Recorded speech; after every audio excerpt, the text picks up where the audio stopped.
এবং national integrity রক্ষার্থে আজকের দিনটা রাষ্ট্রীয় একতা দিবস হিসেবে পালন করা হয়। তার অঙ্গ হিসাবে আজকে আমরা রান ফর ইউনিটি আমরা একটা লং রান করি। এলাকার স্কুলের স্টুডেন্ট, ক্লাবের স্টুডেন্ট, আদার যে কোনো ডিপার্টমেন্ট সবাই মিলে আমরা অংশগ্রহণ করি। আজকে যে একটা রান হয়েছে সেটাতে ফার্স্ট, সেকেন্ড, থার্ড, এটা বড় কথা নয়। আমাদের মেন উদ্দেশ্য সবাই যাতে একসঙ্গে ইন্টিগ্রিটি রক্ষা করে, এভাবে সবাই যাতে একসঙ্গে মিলে থাকে। ভারতের জাতীয় ঐক্যের ক্ষেত্রে সেম, সবাই মিলে যাতে আমরা ভারতের ঐক্যকে রক্ষা করি, এটা হচ্ছে আমাদের মেন উদ্দেশ্য। আর এছাড়াও আমাদের রান ফর ইউনিটির মেন উদ্দেশ্য, আজকাল আমাদের দেখা যাচ্ছে বিভিন্ন যুব সমাজ বিভিন্ন নেশার কবলে আসক্ত হচ্ছে। তা আমরা স্কুল স্টুডেন্ট, আদার যে ইয়ং জেনারেশন আছে ওদেরকেও আমরা জানান দিতে চাই যে আপনারা নেশার কবল থেকে নিজেকে মুক্ত রাখুন, নিজেকে স্পোর্টসের মাধ্যমে নিজেকে আবদ্ধ করুন। আজকাল স্কুল থেকে নিয়ে বিভিন্ন নেশামুক্ত সংগঠন হয়েছে, পুলিশ তো অনবরত দিন প্রচেষ্টা করছে। আমরাও আদার্স যে ক্লাব এনজিও আছে আপনাদের মাধ্যমে আমরা ওদেরকেও আমাদের কাছে অনুরোধ থাকবে ওরাও যেন বিভিন্ন সময় ড্রাগ বিরোধী কর্মশালা বিভিন্ন জায়গায়, বিভিন্ন বাজারে, রাস্তাঘাটে অনুষ্ঠিত নাটকের মাধ্যমে মঞ্চস্থ করে। আমরা পুলিশ সর্বদা ওনাদেরকে সাহায্য করব। আর এই বিষয়ে এখন আপনাদের সামনে ড্রাগ বিরোধী যে অভিযান ওর অঙ্গ হিসেবে কিছু বক্তব্য আমাদের পেশ করবেন আমাদের থানার second officer inspector LT Darlong.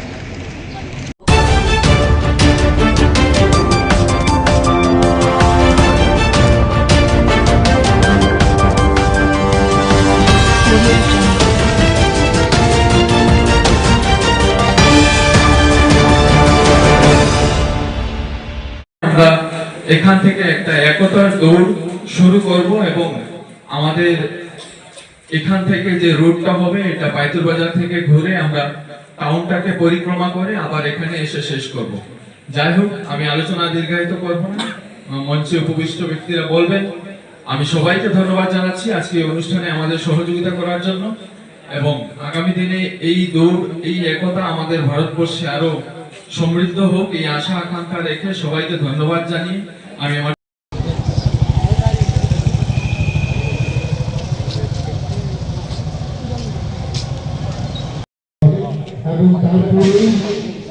আমাদের করে নিচ্ছি আমাদের মধ্যে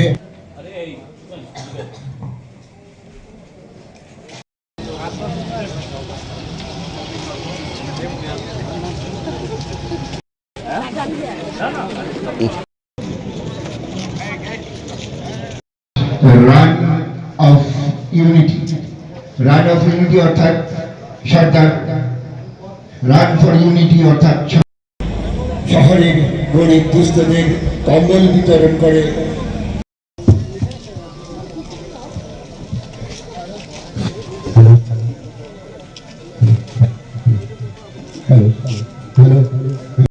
আমাদের একটাই বক্তব্য, আমাদের একটাই মন্ত্র এবং আরক্ষা দপ্তরের সম্মিলিত উদ্যোগে আমরা এই পদযাত্রা অনুষ্ঠান অর্থাৎ ওনার জন্মদিন আমরা পালন করছি।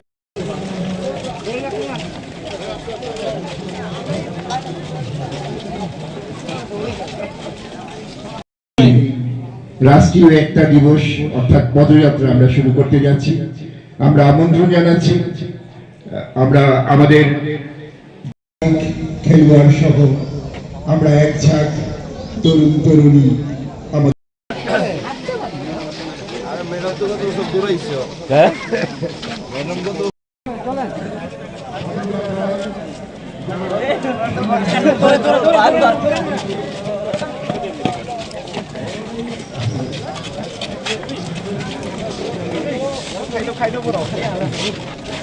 আশা আকাঙ্ক্ষা রেখে সবাইকে ধন্যবাদ জানিয়ে আমি আমার ছোট্ট আলোচনা এখানে শেষ করলাম। নমস্কার, ধন্যবাদ।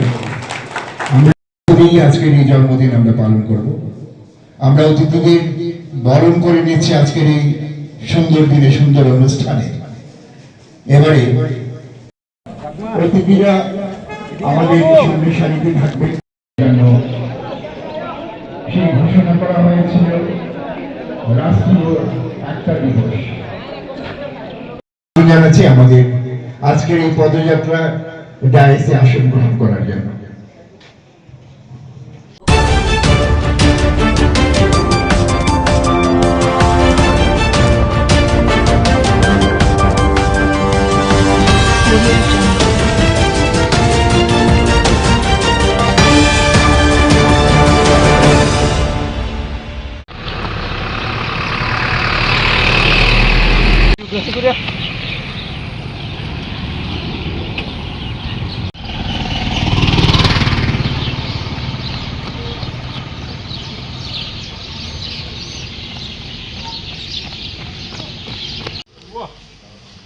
প্রাইস লাগবে কিন্তু প্রাইস না হলে ব্যাপার আছে।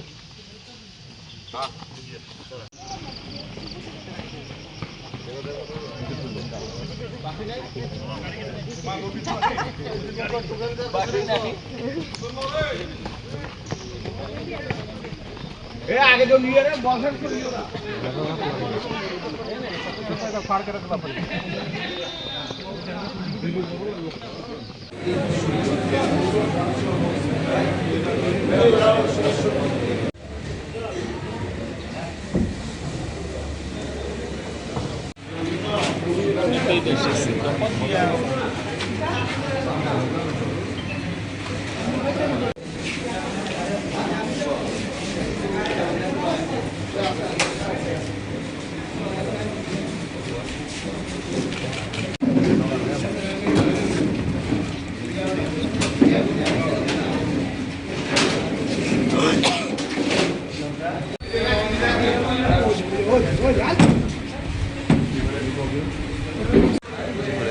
আমি দাম একদিনে গেলে 5 মিনিট।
আগামী 3 তারিখ, নভেম্বরের 3 তারিখ আমাদের সংগঠনের 46তম প্রতিষ্ঠা দিবস। আর এই বছরটা হচ্ছে যে আদর্শে যে পতাকা আমরা বহন করছি, স্বাধীনতা আন্দোলনের সময় যে গৌরবজনক ভূমিকা পালন করেছেন নওজোয়ান ভারত সভা ভগৎ সিংয়ের নেতৃত্বে, তার উত্তরাধিকার হচ্ছেন আজকের দিনে ডিওয়াইএফআই। ফলে এই নওজোয়ান ভারত সভার এই বছরটা হচ্ছে 100 বৎসর পূর্তি। ফলে নওজোয়ান ভারত সভার 100 বৎসর পূর্তি আর ডিওয়াইএফের 46তম প্রতিষ্ঠা দিবস, তাকে কেন্দ্র করে আমরা 3 দিনব্যাপী এই বই উৎসবের আয়োজন করেছি আমাদের এই ছোট্ট পরিসরে ছাত্র যুব ভবন প্রাঙ্গণে। এবং তার সঙ্গে এই বই উৎসবের সূচনায় ডিওএফআই জিরানিয়া বিভাগীয় কমিটি এখানে রক্তদান শিবির করছেন। ফলে রক্তদান উৎসবের মধ্য দিয়ে আমরা বই উৎসবের সূচনা করছি। আমাদের অত্যন্ত প্রিয় অধ্যাপিকা শ্রদ্ধেয় আলপনা সেনগুপ্ত এই গোটা কর্মসূচি 3 দিনব্যাপী কর্মসূচির উদ্বোধন করবেন। তাছাড়াও থাকছে সেমিনার, সাংস্কৃতিক অনুষ্ঠান, সদর বিভাগে আয়োজিত কুইজ কম্পিটিশান, আর্ট কম্পিটিশান। ফলে নানা কর্মসূচির মধ্য দিয়ে 3 দিন কর্মসূচি আমরা সাজিয়েছি। এবং আমরা মনে করি গোটা দেশে একদিকে হিংসা, ঘৃণার যে রাজনীতি, বিজেপি, আরএসএস, কাশ্মীর থেকে কন্যাকুমারী, কইমা থেকে গুজরাটের কচ্চরান, গোটা ভারতবর্ষে যে ঘৃণার রাজনীতি ছড়িয়ে দিচ্ছেন, তার মধ্যে দাঁড়িয়ে যুক্তি, তর্ক, বিজ্ঞান সব হারিয়ে যাচ্ছে। ফলে যুক্তি, তর্ক, বিজ্ঞান, ভালোবাসা এটাকে ফিরিয়ে আনার প্রশ্নে আমরা মনে করি এই বই উৎসব একটা গুরুত্বপূর্ণ ভূমিকা পালন করবে এবং বই বিরোধী ফেসিস্ট, বই বিরোধী আরএসএস, বই বিরোধী বিজেপি তার বিরুদ্ধে লড়াইয়ের একটা অন্যতম মঞ্চ আমরা মনে করি বই উৎসব। ফলে এই বই উৎসব সব দিক থেকেই সফল হবে। আমরা শুরুতেই দেখছি নানা অংশের মানুষ আমাদের এই উৎসবের প্রশংসা করা শুরু করেছেন। ফলে আমরা এই উৎসব রাজ্যের এবং নবপ্রজন্মকে আরও অনেক বেশি আগামী দিনে লড়াইয়ের ময়দানে আনার ক্ষেত্রেও ভূমিকা পালন করবে, এই প্রত্যাশা নিয়েই আমাদের এই আয়োজন।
আগামী 3 তারিখ, নভেম্বরের 3 তারিখ আমাদের সংগঠনের 46তম প্রতিষ্ঠা দিবস।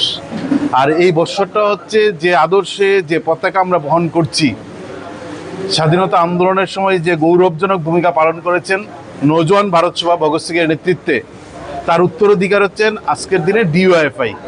ফলে এই নওজোয়ান ভারত সভার এই বছরটা হচ্ছে 100 বছর পূর্তি। ফলে নওজোয়ান ভারত সভার 100 বছর পূর্তি আর ডিওয়াইএফের 46তম প্রতিষ্ঠা দিবস, তাকে কেন্দ্র করে আমরা 3 দিনব্যাপী এই বই উৎসবের আয়োজন করেছি আমাদের এই ছোট্ট পরিসরে ছাত্র যুব ভবন প্রাঙ্গণে।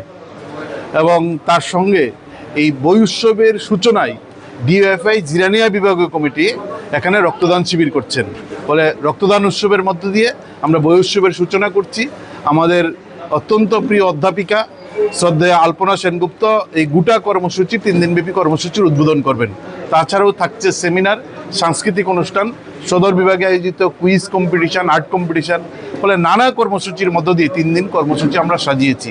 এবং আমরা মনে করি গোটা দেশে একদিকে হিংসা, ঘৃণার যে রাজনীতি, বিজেপি, আরএসএস, কাশ্মীর থেকে কন্যাকুমারী, কুইমা থেকে গুজরাটের কচ্চরান, গোটা ভারতবর্ষে যে ঘৃণার রাজনীতি ছড়িয়ে দিচ্ছেন, তার মধ্যে দাঁড়িয়ে যুক্তি, তর্ক, বিজ্ঞান সব হারিয়ে যাচ্ছে। ফলে যুক্তি, তর্ক, বিজ্ঞান, ভালোবাসা এটাকে ফিরিয়ে আনার প্রশ্নে আমরা মনে করি এই বই উৎসব একটা গুরুত্বপূর্ণ ভূমিকা পালন করবে এবং বই বিরোধী ফেসিস্ট, বই বিরোধী আরএসএস, বই বিরোধী বিজেপি তার বিরুদ্ধে লড়াইয়ের একটা অন্যতম মঞ্চ আমরা মনে করি বই উৎসব। ফলে এই বই উৎসব সব দিক থেকেই সফল হবে। আমরা শুরুতেই দেখছি নানা অংশের মানুষ আমাদের এই উৎসবের প্রশংসা করা শুরু করেছেন। ফলে আমরা এই উৎসব রাজ্যের এবং নবপ্রজন্মকে আরও অনেক বেশি আগামী দিনে লড়াইয়ের ময়দানে আনার ক্ষেত্রেও ভূমিকা পালন করবে, এই প্রত্যাশা নিয়েই আমাদের এই আয়োজন।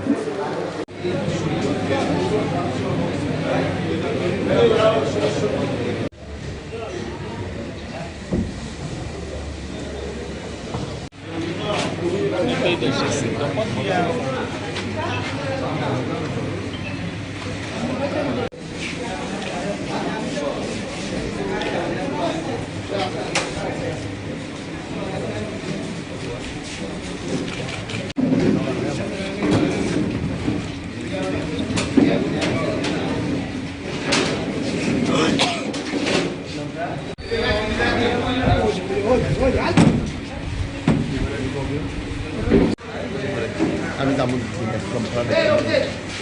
একদিনে গেলে 5 মিনিট।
আগামী 3 তারিখ, নভেম্বরের 3 তারিখ আমাদের সংগঠনের 46তম প্রতিষ্ঠা দিবস। আর এই বছরটা হচ্ছে যে আদর্শে যে পতাকা আমরা বহন করছি, স্বাধীনতা আন্দোলনের সময় যে গৌরবজনক ভূমিকা পালন করেছেন নওজোয়ান ভারত সভা ভগৎ সিংয়ের নেতৃত্বে, তার উত্তরাধিকার হচ্ছেন আজকের দিনে ডিওএফআই। ফলে এই নওজোয়ান ভারত সভার এই বছরটা হচ্ছে 100 বৎসর পূর্তি। ফলে নওজোয়ান ভারত সভার 100 বৎসর পূর্তি আর ডিওএফের 46তম প্রতিষ্ঠা দিবস, তাকে কেন্দ্র করে আমরা 3 দিনব্যাপী এই বই উৎসবের আয়োজন করেছি আমাদের এই ছোট্ট পরিসরে ছাত্র যুব ভবন প্রাঙ্গণে। এবং তার সঙ্গে এই বই উৎসবের সূচনায় ডিওএফআই জিরানিয়া বিভাগীয় কমিটি এখানে রক্তদান শিবির করছেন। ফলে রক্তদান উৎসবের মধ্য দিয়ে আমরা বই উৎসবের সূচনা করছি। আমাদের অত্যন্ত প্রিয় অধ্যাপিকা শ্রদ্ধেয় আলপনা সেনগুপ্ত এই গোটা কর্মসূচি 3 দিনব্যাপী কর্মসূচির উদ্বোধন করবেন। তাছাড়াও থাকছে সেমিনার, সাংস্কৃতিক অনুষ্ঠান, সদর বিভাগে আয়োজিত কুইজ কম্পিটিশান, আর্ট কম্পিটিশান। ফলে নানা কর্মসূচির মধ্য দিয়ে 3 দিন কর্মসূচি আমরা সাজিয়েছি। এবং আমরা মনে করি গোটা দেশে একদিকে হিংসা, ঘৃণার যে রাজনীতি, বিজেপি, আরএসএস, কাশ্মীর থেকে কন্যাকুমারী, কোহিমা থেকে গুজরাটের কচ্চরান, গোটা ভারতবর্ষে যে ঘৃণার রাজনীতি ছড়িয়ে দিচ্ছেন, তার মধ্যে দাঁড়িয়ে যুক্তি, তর্ক, বিজ্ঞান সব হারিয়ে যাচ্ছে। ফলে যুক্তি, তর্ক, বিজ্ঞান, ভালোবাসা এটাকে ফিরিয়ে আনার প্রশ্নে আমরা মনে করি এই বই উৎসব একটা গুরুত্বপূর্ণ ভূমিকা পালন করবে। এবং বই বিরোধী ফেসিস্ট, বই বিরোধী আরএসএস, বই বিরোধী বিজেপি, তার বিরুদ্ধে লড়াইয়ের একটা অন্যতম মঞ্চ আমরা মনে করি বই উৎসব। ফলে এই বই উৎসব সব দিক থেকেই সফল হবে। আমরা শুরুতেই দেখছি নানা অংশের মানুষ আমাদের এই উৎসবের প্রশংসা করা শুরু করেছেন। ফলে আমরা এই উৎসব রাজ্যের এবং নবপ্রজন্মকে আরও অনেক বেশি আগামী দিনে লড়াইয়ের ময়দানে আনার ক্ষেত্রেও ভূমিকা পালন করবে, এই প্রত্যাশা নিয়ে আমাদের এই আয়োজন।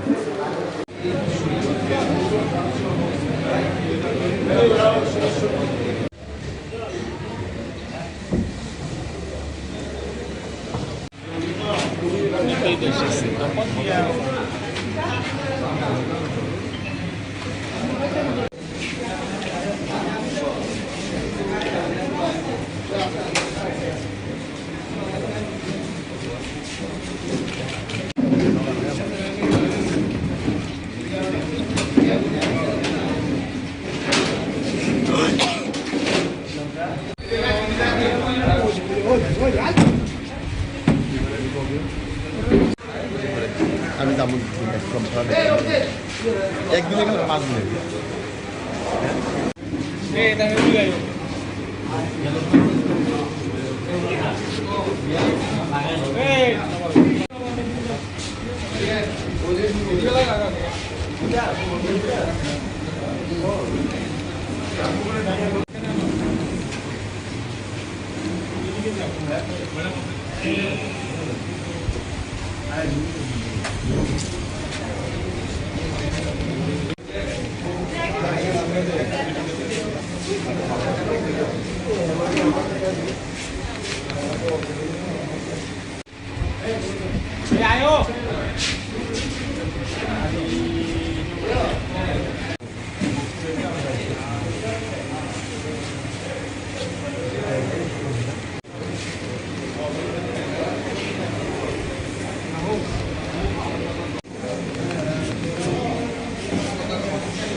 আগামী 3 তারিখ, নভেম্বরের 3 তারিখ আমাদের সংগঠনের 46তম প্রতিষ্ঠা দিবস। আর এই বছরটা হচ্ছে যে আদর্শে যে পতাকা আমরা বহন করছি, স্বাধীনতা আন্দোলনের সময় যে গৌরবজনক ভূমিকা পালন করেছেন নওজোয়ান ভারত সভা ভগৎ সিংয়ের নেতৃত্বে, তার উত্তরাধিকার হচ্ছেন আজকের দিনে ডিওএফআই। ফলে এই নওজোয়ান ভারত সভার এই বছরটা হচ্ছে 100 বছর পূর্তি। ফলে নওজোয়ান ভারত সভার 100 বছর পূর্তি আর ডিওএফের 46তম প্রতিষ্ঠা দিবস, তাকে কেন্দ্র করে আমরা 3 দিনব্যাপী এই বই উৎসবের আয়োজন করেছি আমাদের এই ছোট্ট পরিসরে ছাত্র যুব ভবন প্রাঙ্গণে। এবং তার সঙ্গে এই বই উৎসবের সূচনায় ডিওএফআই জিরানিয়া বিভাগীয় কমিটি এখানে রক্তদান শিবির করছেন। ফলে রক্তদান উৎসবের মধ্য দিয়ে আমরা বই উৎসবের সূচনা করছি। আমাদের অত্যন্ত প্রিয় অধ্যাপিকা শ্রদ্ধেয় আলপনা সেনগুপ্ত এই গোটা কর্মসূচি 3 দিনব্যাপী কর্মসূচির উদ্বোধন করবেন। তাছাড়াও থাকছে সেমিনার, সাংস্কৃতিক অনুষ্ঠান, সদর বিভাগে আয়োজিত কুইজ কম্পিটিশান, আর্ট কম্পিটিশান। ফলে নানা কর্মসূচির মধ্য দিয়ে 3 দিন কর্মসূচি আমরা সাজিয়েছি। এবং আমরা মনে করি গোটা দেশে একদিকে হিংসা, ঘৃণার যে রাজনীতি, বিজেপি, আরএসএস, কাশ্মীর থেকে কন্যাকুমারী, কুইমা থেকে গুজরাটের কচ্চরান, গোটা ভারতবর্ষে যে ঘৃণার রাজনীতি ছড়িয়ে দিচ্ছেন, তার মধ্যে দাঁড়িয়ে যুক্তি, তর্ক, বিজ্ঞান সব হারিয়ে যাচ্ছে। ফলে যুক্তি, তর্ক, বিজ্ঞান, ভালোবাসা এটাকে ফিরিয়ে আনার প্রশ্নে আমরা মনে করি এই বই উৎসব একটা গুরুত্বপূর্ণ ভূমিকা পালন করবে। এবং বই বিরোধী ফেসিস্ট, বই বিরোধী আরএসএস, বই বিরোধী বিজেপি, তার বিরুদ্ধে লড়াইয়ের একটা অন্যতম মঞ্চ আমরা মনে করি বই উৎসব। ফলে এই বই উৎসব সব দিক থেকেই সফল হবে। আমরা শুরুতেই দেখছি নানা অংশের মানুষ আমাদের এই উৎসবের প্রশংসা করা শুরু করেছেন। ফলে আমরা এই উৎসব রাজ্যের এবং নবপ্রজন্মকে আরও অনেক বেশি আগামী দিনে লড়াইয়ের ময়দানে আনার ক্ষেত্রেও ভূমিকা পালন করবে, এই প্রত্যাশা নিয়ে আমাদের এই আয়োজন।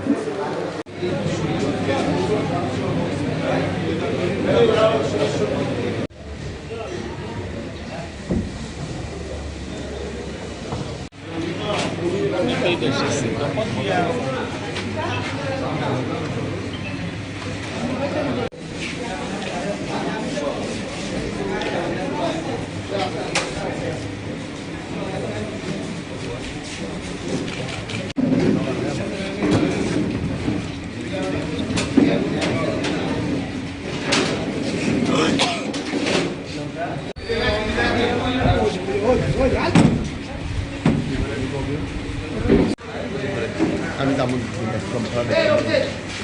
একদিনে গেলে 5 মিনিট।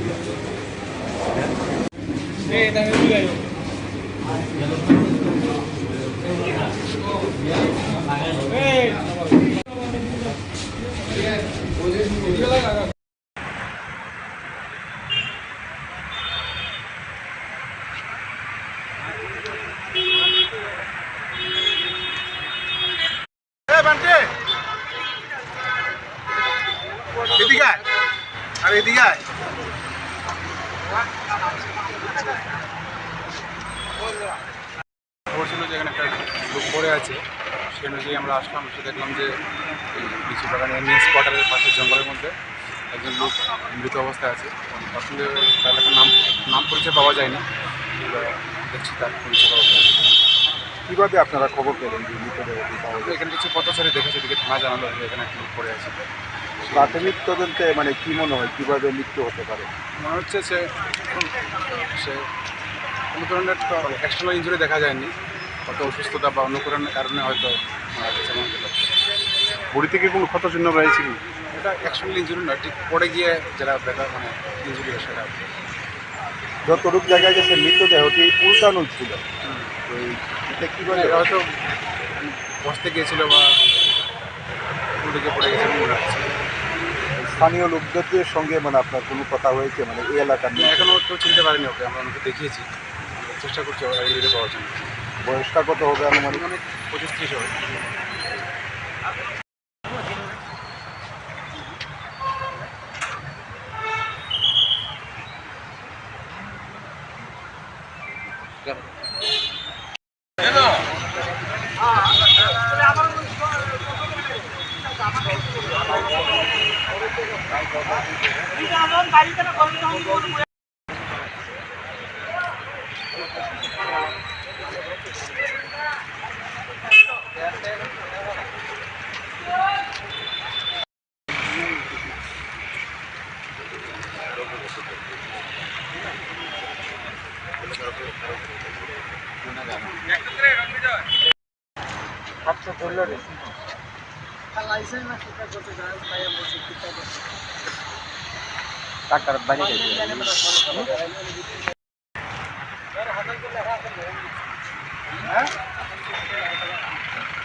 ব্যক্তি না, ব্যক্তিগত যাত্রা না, বয়স কম তো এর বলছি 25 বা ম্যাক্সিমাম 28 বছরের।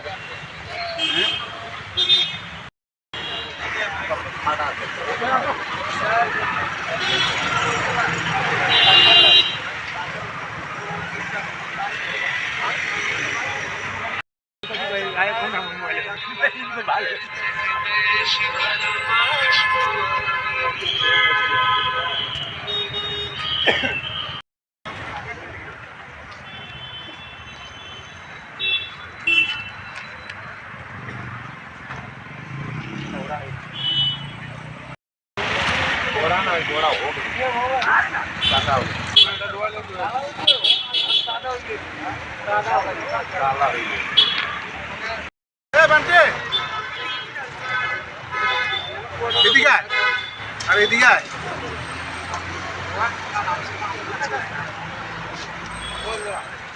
খবর ছিল যে এখানে একটা লোক পড়ে আছে, সেই অনুযায়ী আমরা আসলাম, এসে দেখলাম যে এই লিচু বাগানের মেন কোয়ার্টারের পাশে জঙ্গলের মধ্যে একজন লোক মৃত অবস্থায় আছে। আসলে তার একটা নাম পরিচয় পাওয়া যায়নি, এবার দেখছি তার পরিচয় পাওয়া যায়। কিভাবে আপনারা খবর পেলেন যে মৃতদেহটি পাওয়া যায়? এখানে কিছু পথচারী দেখেছে, এদিকে থানা জানালো যে এখানে একটা লোক পড়ে আছে। প্রাথমিক তদন্তে মানে কি মনে হয় কিভাবে মৃত্যু হতে পারে? মনে হচ্ছে সে কোনো ধরনের এক্সটার্নাল ইঞ্জুরি দেখা যায়নি, কত অসুস্থতা বা অন্য কোনো কারণে হয়তো মারা গেছে মনে হলো। বডি থেকে কোনো ক্ষত চিহ্ন রয়েছে কি? এটা এক্সটার্নাল ইঞ্জুরি নয়, ঠিক পড়ে গিয়ে যারা ব্যথা মানে ইঞ্জুরি হয় সেটা। যতটুকু জায়গায় গেছে মৃতদেহটি উল্টানো ছিল, তো এটা কিভাবে হয়তো বসতে গিয়েছিল বা উল্টে পড়ে গেছে মনে হচ্ছে। স্থানীয় লোকদের সঙ্গে মানে আপনার কোনো কথা হয়েছে মানে এই এলাকার নিয়ে? এখনও কেউ চিনতে পারেনি ওকে, আমরা ওকে দেখিয়েছি, চেষ্টা করছি ওরা আইডেন্টি পাওয়ার জন্য। বয়সটা কত হবে আনুমানিক? অনেক 25-30 হবে।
ব্যক্তি না, ব্যক্তিগত যাত্রা না, বয়স কম তো এর বলছি 25 বা ম্যাক্সিমাম 28 বছরের।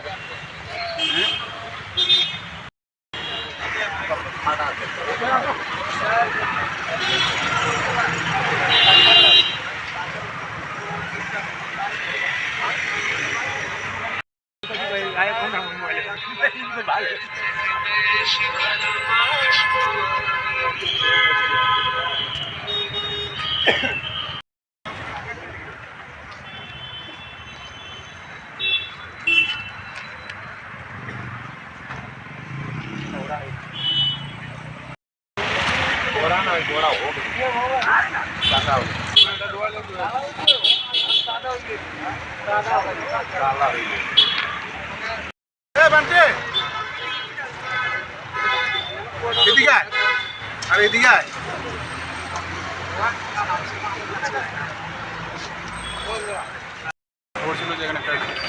আছে সেই অনুযায়ী আমরা আসলাম, এসে দেখলাম যে এই লিচু বাগানে এমএস কোয়ার্টারের পাশে জঙ্গলের মধ্যে একজন লোক মৃত অবস্থায় আছে।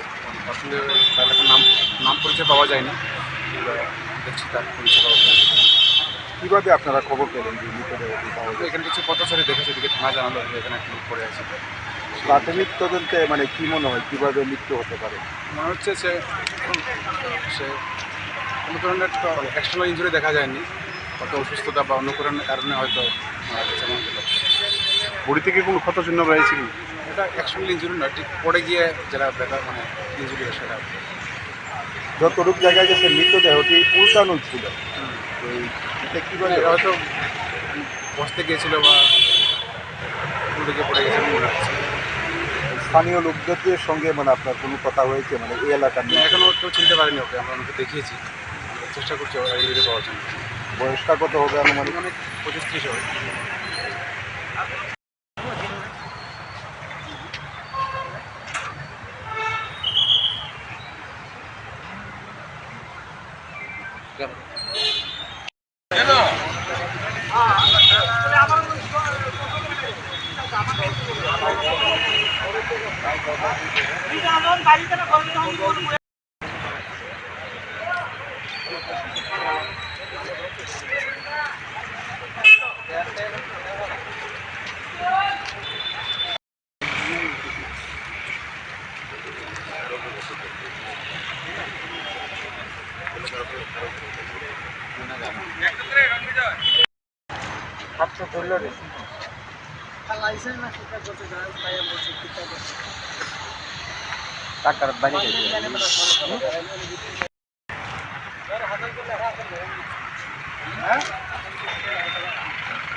ব্যক্তি না, ব্যক্তি কই যাচ্ছে না তো, বয়স কম তো। এর বলছি 25 বা ম্যাক্সিমাম 28 বছরের।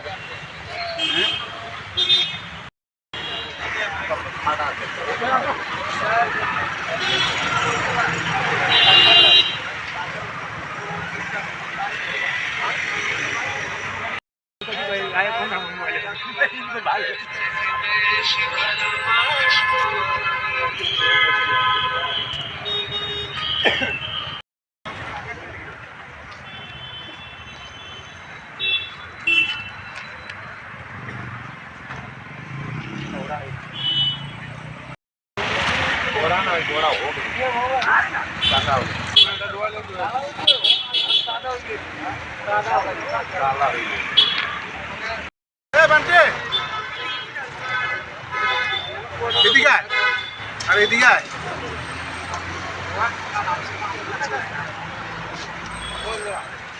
খবর ছিল যে এখানে একটা লোক পড়ে আছে সেই অনুযায়ী আমরা আসলাম, এসে দেখলাম যে এই লিচু বাগানে এমএস কোয়ার্টারের পাশে জঙ্গলের মধ্যে একজন লোক মৃত অবস্থায় আছে।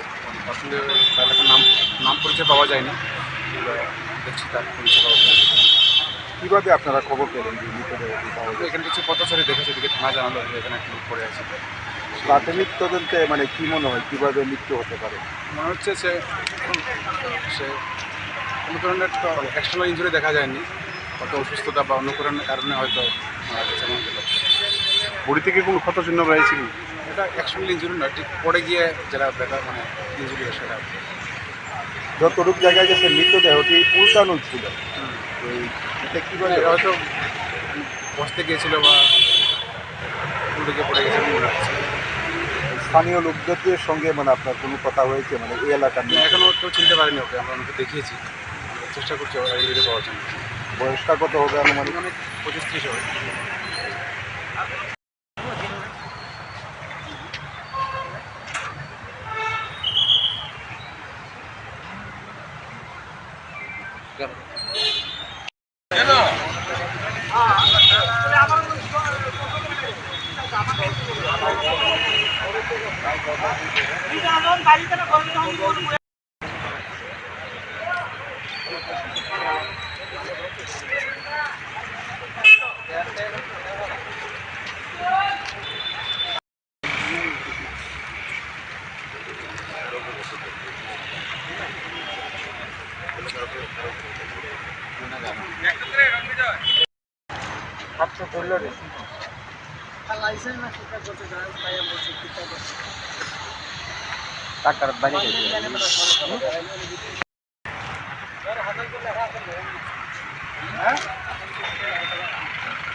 ব্যক্তি না, ব্যক্তিকে যাত্রা না, বয়স কম তো।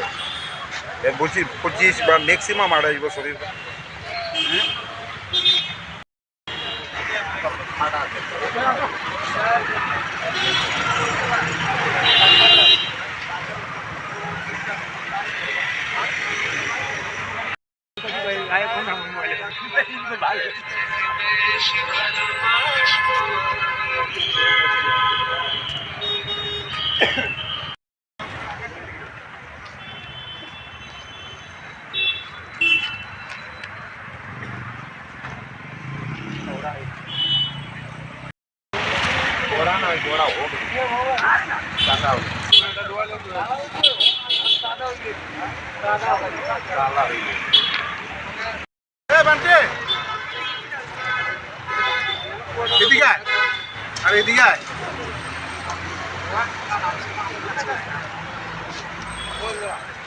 খবর ছিল যে এখানে একটা লোক পড়ে আছে, সেই অনুযায়ী আমরা আসলাম, এসে দেখলাম যে এই লিচু বাগান এনএস কোয়ার্টারের পাশে জঙ্গলের মধ্যে একজন লোক মৃত অবস্থায় আছে।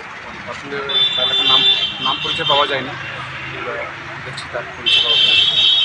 কিভাবে আপনারা খবর পেলেন যে মৃতদেহটি পাওয়া যায়? এখানে কিছু পথচারী দেখেছে, এদিকে থানা জানালো যে এখানে একটা লোক পড়ে আছে। প্রাথমিক তদন্তে মানে কি মনে হয় কিভাবে মৃত্যু হতে পারে? মনে হচ্ছে সে কোনো ধরনের এক্সটার্নাল ইঞ্জুরি দেখা যায়নি, কত অসুস্থতা বা অন্য কোনো কারণে হয়তো মারা গেছে মনে হলো। বডি থেকে কোনো ক্ষত চিহ্ন রয়েছে কি? এটা এক্সটার্নাল ইঞ্জুরি নয়, ঠিক পড়ে গিয়ে যারা ব্যথা মানে ইঞ্জুরি সেটা। যতটুক জায়গায় গেছে মৃতদেহটি উল্টানো ছিল, তো এটা কীভাবে হয়তো বসতে গিয়েছিল বা উল্টে পড়ে গেছে মনে হচ্ছে। স্থানীয় লোকদের সঙ্গে মানে আপনার কোনো কথা হয়েছে মানে এই এলাকার নিয়ে? এখনও কেউ চিনতে পারেনি ওকে, আমরা ওকে দেখিয়েছি, চেষ্টা করছি আইডেন্টিফাই পাওয়ার জন্য। বয়সটা কত হবে আনুমানিক? অনেক 25-30 হবে।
ব্যক্তি না, ব্যক্তিকে যাত্রা না, বয়স কম তো। বলছি 25 বা ম্যাক্সিমাম 28 বছরের।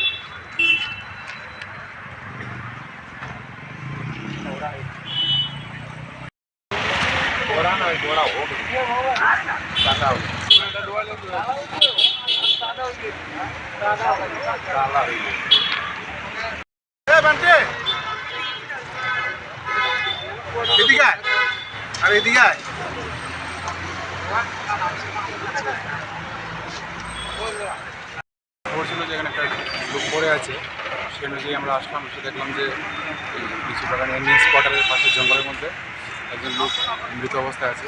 তার সঙ্গে তার এখন নাম পরিচয় পাওয়া যায়নি, আমরা দেখছি তার পরিচয় পাওয়া যায়। কিভাবে আপনারা খবর পেলেন যে মৃতদেহটি পাওয়া তো গেছে? এখানে কিছু পথচারী দেখেছে, এদিকে থানা জানালো যে এখানে একটা লোক পড়ে আছে। প্রাথমিক তদন্তে মানে কি মনে হয় কিভাবে মৃত্যু হতে পারে? মনে হচ্ছে সে কোনো ধরনের এক্সটার্নাল ইঞ্জুরি দেখা যায়নি, হয়তো অসুস্থতা বা অন্য কোনো কারণে হয়তো মারা গেছে মনে হলো। বডি থেকে কোনো ক্ষত চিহ্ন রয়েছে কি? এটা এক্সটার্নাল ইঞ্জুরি নয়, ঠিক পড়ে গিয়ে যারা ব্যথা মানে ইঞ্জুরি হয় সেটা। যতটুক জায়গায় গেছে মৃতদেহটি উল্টানো ছিল, তো এটা কিভাবে হয়তো বসতে গিয়েছিল বা উল্টে পড়ে গেছে মনে হচ্ছে। স্থানীয় লোকদের সঙ্গে মানে আপনার কোনো কথা হয়েছে মানে এই এলাকার নিয়ে? এখনও কেউ চিনতে পারেনি ওকে, আমরা ওনাকে দেখিয়েছি, চেষ্টা করছি আইডেন্টি পাওয়ার জন্য। বয়সটা কত হবে আনুমানিক? অনেক 25-30 হবে।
ব্যক্তি না, ব্যক্তি কই যাত্রা না, বয়স কম তো। এর বলছি 25 বা ম্যাক্সিমাম 28 বছরের।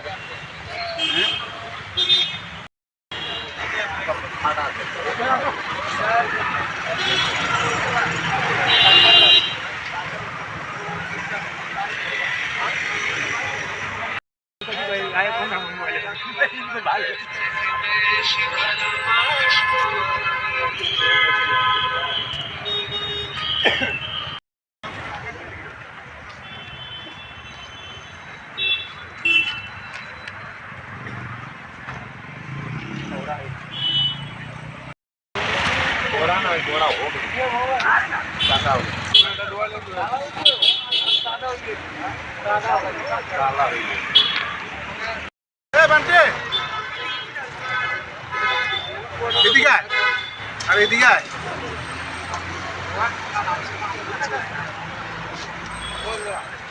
খবর ছিল যে এখানে একটা লোক পড়ে আছে, সেই অনুযায়ী আমরা আসলাম, এসে দেখলাম যে এই লিচু বাগানে এমনি কোয়ার্টারের পাশে জঙ্গলের মধ্যে একজন লোক মৃত অবস্থায় আছে। তার সঙ্গে তার এখন নাম পরিচয় পাওয়া যায়নি, আমরা দেখছি তার পরিচয় পাওয়া যায়। কিভাবে আপনারা খবর পেলেন যে মৃতদেহটি পাওয়া তো গেছে? এখানে কিছু পথচারী দেখেছে, এদিকে থানা জানালো যে এখানে একটা লোক পড়ে আছে। প্রাথমিক তদন্তে মানে কি মনে হয় কিভাবে মৃত্যু হতে পারে? মনে হচ্ছে সে কোনো ধরনের এক্সটার্নাল ইঞ্জুরি দেখা যায়নি, হয়তো অসুস্থতা বা অন্য কোনো কারণে হয়তো মারা গেছে মনে হলো। বডি থেকে কোনো ক্ষত চিহ্ন রয়েছে কি? এটা এক্সটার্নাল ইঞ্জুরি নয়, ঠিক পড়ে গিয়ে যারা ব্যথা মানে ইঞ্জুরি হয় সেটা। যতটুক জায়গায় গেছে মৃতদেহটি উল্টানো ছিল, তো এটা কিভাবে হয়তো বসতে গিয়েছিল বা উল্টে পড়ে গেছে মনে হচ্ছে। স্থানীয় লোকদের সঙ্গে মানে আপনার কোনো কথা হয়েছে মানে এই এলাকার নিয়ে? এখনও কেউ চিনতে পারেনি ওকে, আমরা ওনাকে দেখিয়েছি, চেষ্টা করছি আইডেন্টি পাওয়ার জন্য। বয়সটা কত হবে আনুমানিক? অনেক 25-30 হবে।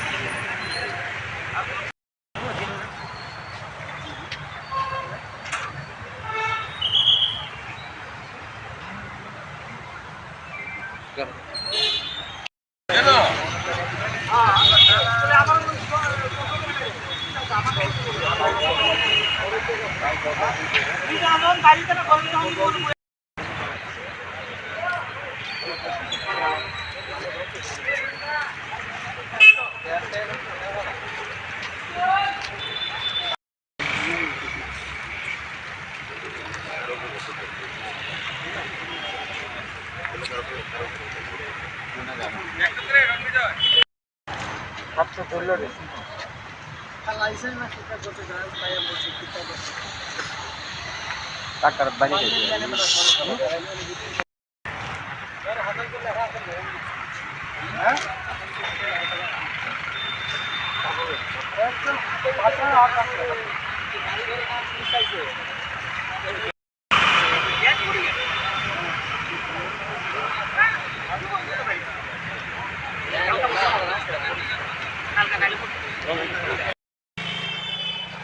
ব্যক্তি না ব্যক্তি কই যাত্রা না তো বয়স কম তো এর বলছি 25 বা ম্যাক্সিমাম 28 বছরের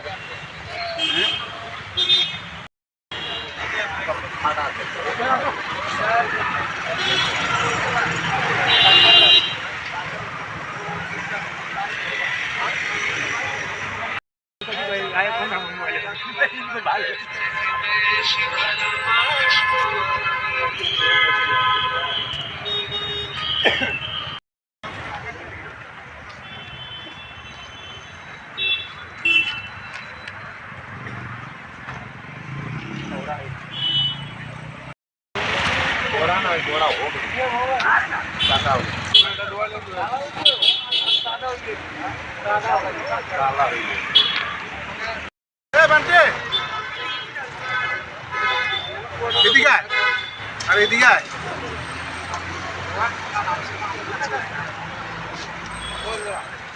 খবর ছিল যে এখানে একটা লোক পড়ে আছে, সেই অনুযায়ী আমরা আসলাম, এসে দেখলাম যে এই লিচু বাগানের মেন কোয়ার্টারের পাশে জঙ্গলের মধ্যে একজন লোক মৃত অবস্থায় আছে।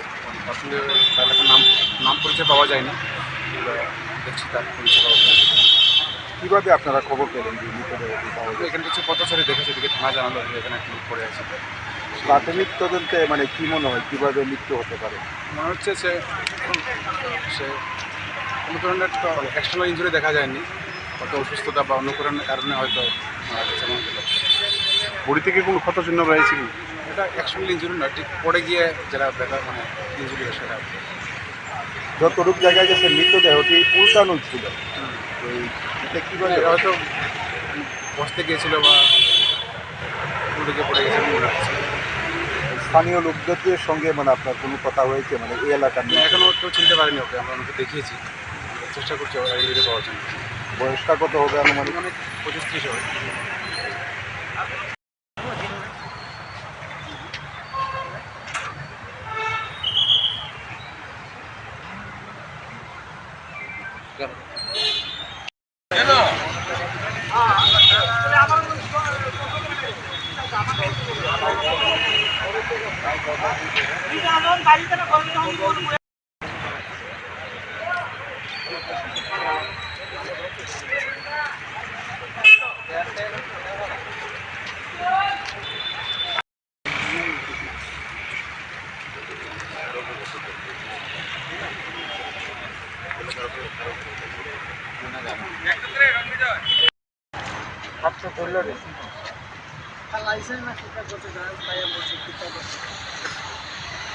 টাকার বাইরে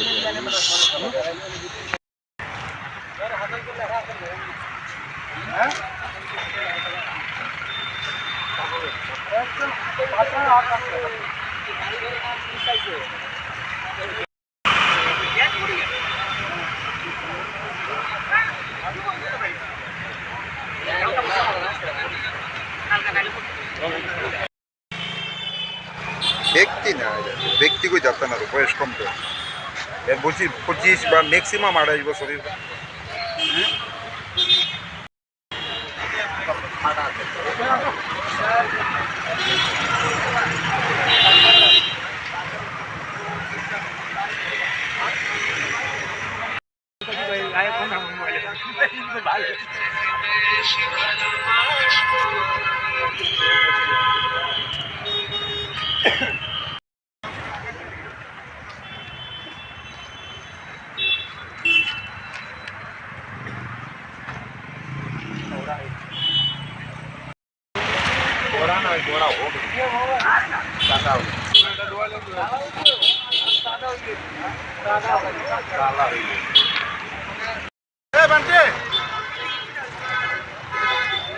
এদিকে আয়, আর এদিকে আয়।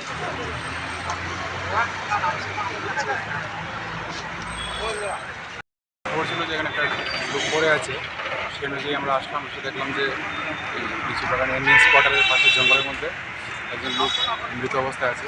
তার সঙ্গে তার এখন নাম পরিচয় পাওয়া যায়নি, এবার দেখছি তার পরিচয় পাওয়া যায়। কিভাবে আপনারা খবর পেলেন যে মৃতদেহটি পাওয়া তো যায়? এখানে কিছু পথচারী দেখেছে, এদিকে থানা জানালো যে এখানে একটা লোক পড়ে আছে। প্রাথমিক তদন্তে মানে কি মনে হয় কিভাবে মৃত্যু হতে পারে? মনে হচ্ছে সে কোনো ধরনের এক্সটার্নাল ইঞ্জুরি দেখা যায়নি, কত অসুস্থতা বা অন্য কোনো কারণে হয়তো মারা গেছে এমন হলো। বডি থেকে কোনো ক্ষত চিহ্ন রয়েছে কি? এটা এক্সটার্নাল ইঞ্জুরি না, ঠিক পড়ে গিয়ে যারা ব্যথা ইঞ্জুরি সেটা। যতটুক জায়গায় গেছে মৃতদেহটি উল্টানো ছিল, তো এটা কিভাবে হয়তো বসতে গিয়েছিল বা উল্টে পড়ে গেছে মনে হচ্ছে।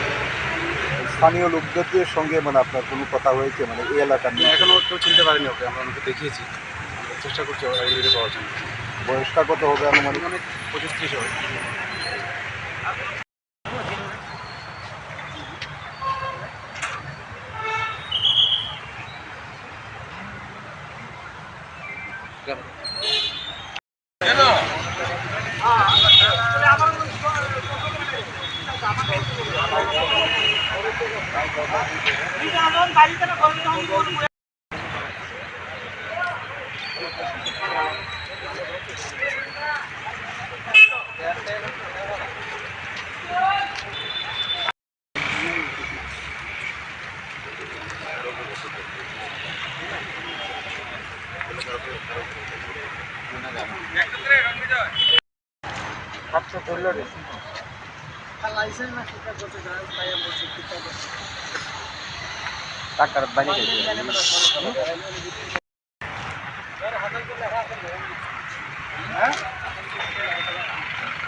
ব্যক্তি না, ব্যক্তিকে যাতে না, বয়স কম তো। এর বলছি 25 বা ম্যাক্সিমাম 28 বছরের।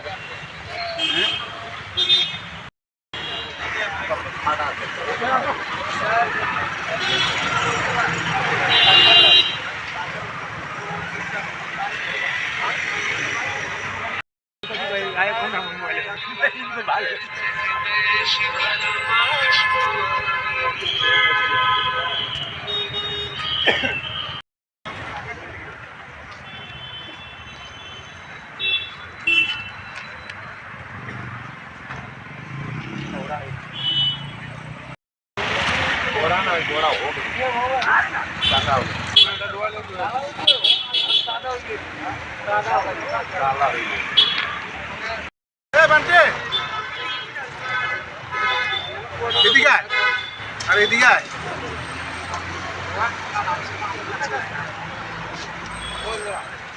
খবর ছিল যে এখানে একটা লোক পড়ে আছে, সেই অনুযায়ী আমরা আসলাম, এসে দেখলাম যে এই লিচু বাগানে এনএস কোয়ার্টারের পাশে জঙ্গলের মধ্যে একজন লোক মৃত অবস্থায় আছে। তার সঙ্গে তার এখন নাম পরিচয় পাওয়া যায়নি, এবার দেখছি তার পরিচয় পাওয়া যায়। কিভাবে আপনারা খবর পেলেন যে মৃতদেহটি পাওয়া তো যায়? এখানে কিছু পথচারী দেখেছে, এদিকে থানা জানালো যে এখানে একটা লোক পড়ে আছে। প্রাথমিক তদন্তে মানে কি মনে হয় কিভাবে মৃত্যু হতে পারে? মনে হচ্ছে সে কোনো ধরনের এক্সটার্নাল ইঞ্জুরি দেখা যায়নি, কত অসুস্থতা বা অন্য কোনো কারণে হয়তো মারা গেছে এমন হলো। বডি থেকে কোনো ক্ষত চিহ্ন রয়েছে কি? এটা এক্সটার্নাল ইঞ্জুরি না, ঠিক পড়ে গিয়ে যারা ব্যথা ইঞ্জুরি সেটা। যতটুক জায়গায় গেছে মৃতদেহটি উল্টানো ছিল, তো এটা কিভাবে হয়তো বসতে গিয়েছিল বা উল্টে পড়ে গেছে মনে হচ্ছে।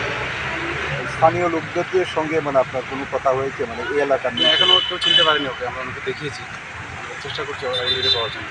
বয়সটা কত হবে আনুমানিক? অনেক 25-30 হবে।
ব্যক্তি না, ব্যক্তি কই যাত্রা না, বয়স কম তো।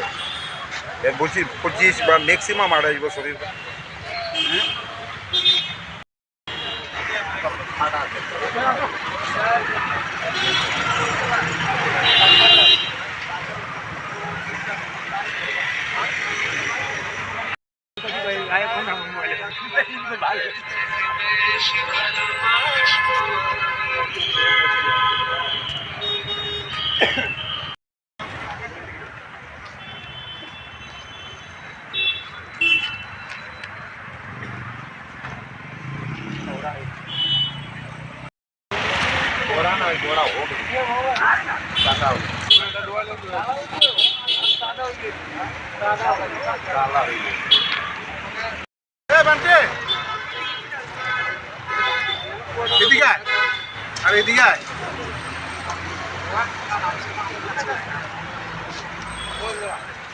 খবর ছিল যে এখানে একটা লোক পড়ে আছে, সেই অনুযায়ী আমরা আসলাম, এসে দেখলাম যে এই লিচু বাগানের মেন কোয়ার্টারের পাশে জঙ্গলের মধ্যে একজন লোক মৃত অবস্থায় আছে।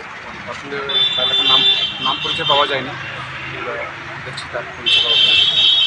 কিভাবে আপনারা খবর পেলেন যে মৃতদেহটি পাওয়া গেছে? এখানে কিছু পথচারী দেখেছে, দিকে থানা জানালো যে এখানে একটা লোক পড়ে আছে। প্রাথমিক তদন্তে মানে কি মনে হয় কিভাবে মৃত্যু হতে পারে? মনে হচ্ছে সে কোনো ধরনের এক্সটার্নাল ইঞ্জুরি দেখা যায়নি, হয়তো অসুস্থতা বা অন্য কোনো কারণে হয়তো মারা গেছে মনে হলো। বডি থেকে কোনো ক্ষত চিহ্ন রয়েছে কি? এটা এক্সটার্নাল ইঞ্জুরি না, ঠিক পড়ে গিয়ে যারা ব্যথা মানে ইঞ্জুরি হয় সেটা। যতটুকু জায়গায় গেছে মৃতদেহটি উল্টানো ছিল, তো এটা কীভাবে হয়তো বসতে গিয়েছিল বা উল্টে গিয়ে পড়ে গেছে মনে হচ্ছে। স্থানীয় লোকদের সঙ্গে মানে আপনার কোনো কথা হয়েছে মানে এই এলাকার নিয়ে? এখনও কেউ চিনতে পারেনি ওকে, আমরা ওনাকে দেখিয়েছি, চেষ্টা করছি আইডেন্টিফাই পাওয়ার জন্য। বয়সটা কত হবে আনুমানিক? অনেক 25-30 হবে।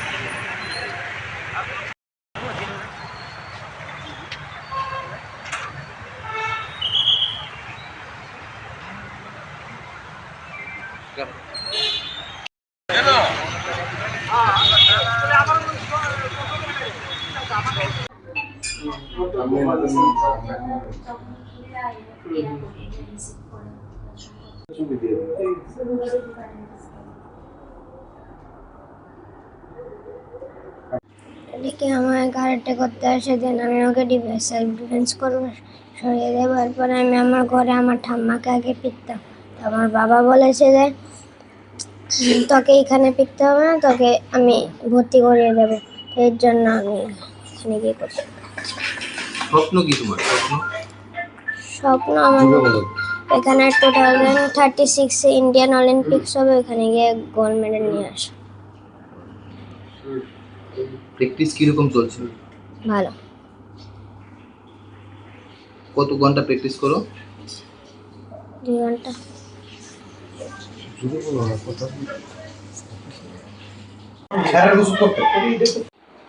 নমস্কার, বিরাজ বণিক আমাদের রাজ্যের খুদে ক্যারাটেকা ও আমাদের NSRCC কোচিং সেন্টার থেকে নিয়মিত বিগত 3 বছর যাবৎ ক্যারাটের প্রশিক্ষণ নিচ্ছে। ওর বয়স এখন 8 বছর, 8+, কিন্তু ও একদম ছোট সময় থেকেই ক্যারাটের প্রশিক্ষণ নিত এবং দীর্ঘদিন ধরেই ও বিভিন্ন টুর্নামেন্ট খেলছে। সর্বশেষ ও যে টুর্নামেন্ট খেলেছে সেটা হলো অরুণাচল প্রদেশে অনুষ্ঠিত হয়ে গেল আমাদের গত মাসে অক্টোবর মাসের 10 থেকে 12 তারিখ, যে 4th কিও north east zone karate championship. সেখানে বিরাজ অভাবনীয়ভাবে একদম আমাদের আসাম, অরুণাচল প্রদেশ, মণিপুর এবং নাগাল্যান্ডের প্লেয়ারদেরকে হারিয়ে ও আমাদের রাজ্যের গৌরব অর্জন করে এনেছে, স্বর্ণপদক জয় করে নিয়েছে। পাশাপাশি আরেকটি ইভেন্টে ও ব্রোঞ্জ পদক নিয়েছে। ওর এই সাফল্যে আমরা সত্যি গর্বিত। বিরাজ আমাদের রাজ্যের ক্যারাটে খেলার গর্ব। আগামী দিনে কি ধরনের ইভেন্ট রয়েছে এবং কোন কোন ইভেন্টগুলোতে পার্টিসিপেট করার পরিকল্পনা রয়েছে, যেহেতু আপনি কোচ? আমাদের আগামী দিনের যে আমাদের ইন্টার জোনাল যে চ্যাম্পিয়নশিপ, সেটা প্রত্যেকটি জোনকে নিয়ে, যেমন আমরা নর্থ ইস্ট জোনে থাকি, নর্থ ইস্ট জোনাল টিমের সদস্য এখন বিরাজ। এই নর্থ ইস্ট চ্যাম্পিয়নশিপ থেকে ও গোল্ড মেডেল অ্যাচিভ করার মাধ্যমেই ও নর্থ ইস্ট জোনের একজন রিপ্রেজেন্টেটিভ হয়ে গেছে। এখন আমাদের গোয়াতে নেক্সট টুর্নামেন্ট আছে। গোয়াতে আমাদের ডিসেম্বরে টুর্নামেন্ট হবে, এই ইন্টার জোনাল ক্যারাটে চ্যাম্পিয়নশিপ। সেই ইন্টার জোনাল ক্যারাটে চ্যাম্পিয়নশিপে বিরাজ আমাদের নর্থ ইস্ট জোনকে ও রিপ্রেজেন্ট করবে, যেহেতু সে ওর ক্যাটাগরিতে গোল্ড মেডেলিস্ট। তো এটা আমাদের প্রথম টার্গেট থাকবে। পাশাপাশি আমি বলতে চাইবো বিগত দিনের কথা, যে বিগত দিনে যতগুলো টুর্নামেন্ট ও খেলেছে, ক্যারাটের প্রত্যেকটি টুর্নামেন্টে ও গোল্ড, সিলভার, ব্রোঞ্জ মেডেল, একাধিক মেডেল নিয়ে এসেছে। ইভেন ও ক্যারাটের পাশাপাশি কিকবক্সিং ইভেন্টও খেলছে। কিকবক্সিং এবং ক্যারাটে প্রতিটি টুর্নামেন্টে ও মেডেল নিয়ে আসছে। প্রস্তুতি কীরকম চলছে নেক্সট খেলার জন্য? আমরা প্রস্তুতি কন্টিনিউয়াসলি চালিয়ে যাচ্ছি। আমাদের এটা কন্টিনিউয়াস প্রসেস। ইন্টার জোনাল চ্যাম্পিয়নশিপে বিরাজের যে পারফরমেন্স, সেটাকে লক্ষ্য রেখে আমরা এখন আমাদের প্রশিক্ষণ অলরেডি শুরু করে দিয়েছি। আমরা দেখা করেছিলাম আমাদের NSRCC-তে আমাদের সেক্রেটারি স্যারের সঙ্গে, সেক্রেটারি সুকান্ত ঘোষ স্যারের সঙ্গে দেখা করেছি। উনিও আশ্বাস দিয়েছেন বিরাজের জন্য যে কোনো বিষয়ে কোনো প্রয়োজন পড়লে আমাদেরকে আশ্বাস দিয়েছেন যে বেটার কোচিংয়ের জন্য বা বেটার প্র্যাকটিসের জন্য সব ধরনের সহযোগিতা উনি করবেন। পাশাপাশি আমরা আমাদের যে 2 বেলা ট্রেনিংয়ের ব্যবস্থা ওর জন্য রাখছি। আমরা আশাবাদী বিরাজ আগামীতে আমাদের যে ইন্টার জোনাল ক্যারাটে চ্যাম্পিয়নশিপ, যেটা গোয়াতে হতে যাচ্ছে, সেখান থেকে ও অবশ্যই আবারও স্বর্ণপদক নিয়ে ফিরবে এবং রাজ্যের নামের পাশাপাশি নর্থ ইস্ট জোনের নাম উজ্জ্বল করবে। আপনার পরিচয়? আমি পিনাকি চক্রবর্তী, আমি NSRCC-তে ক্যারাটে কোচিং করাই। আমি বিরাজ আমার ছাত্র। আমরা বিরাজের এই সাফল্যে খুবই আনন্দিত। বিরাজের এই সাফল্যকে সামনে রেখে আমাদের অত্র এলাকার 8 নং বর্দোয়ালি অঞ্চলের আমাদের যুব মোর্চার তরফ থেকে বিরাজকে সংবর্ধিত করা হয়েছে একাধিকবার। আমি বলতে চাইব আমাদের রাজ্যের মুখ্যমন্ত্রী, উনি নিজেও একজন ক্রীড়াবিদ ছিলেন, উনি ক্রীড়াপ্রেমী। উনি নিজেও বিরাজকে দুইবার সংবর্ধিত করেছেন। বিরাজের এই উৎসাহে উনি উৎসাহ দিয়েছেন, বিরাজকে এই সাফল্যে উৎসাহিত করেছেন। পাশাপাশি আমাদের এই ক্যারাটের খেলার সাফল্যে বিরাজকে আরও বেশি এগিয়ে যাওয়ার জন্য অনেকভাবে সাহায্য করবেন, সেটা প্রতিশ্রুতি দিয়েছেন রাজ্য সরকারের তরফ থেকে এবং সরাসরি মুখ্যমন্ত্রীর তরফ থেকে। বিরাজের এই সংবর্ধনা পাওয়ার সঙ্গেই বিরাজ আরও বেশি পারফরমেন্স তুলে ধরবে, সেটা আমরা আশাবাদী। স্যারের সঙ্গে দেখা করছি, তো উনিও এগুলো ওনাদের কাছেও আমরা কপি সাবমিট করছি, সব কিছু করছি, মানে এটা এবং মেডেল আছে। তো ওইটা হইল গিয়ে ওই যেমন গত ফেব্রুয়ারিতে ইন্টারন্যাশনাল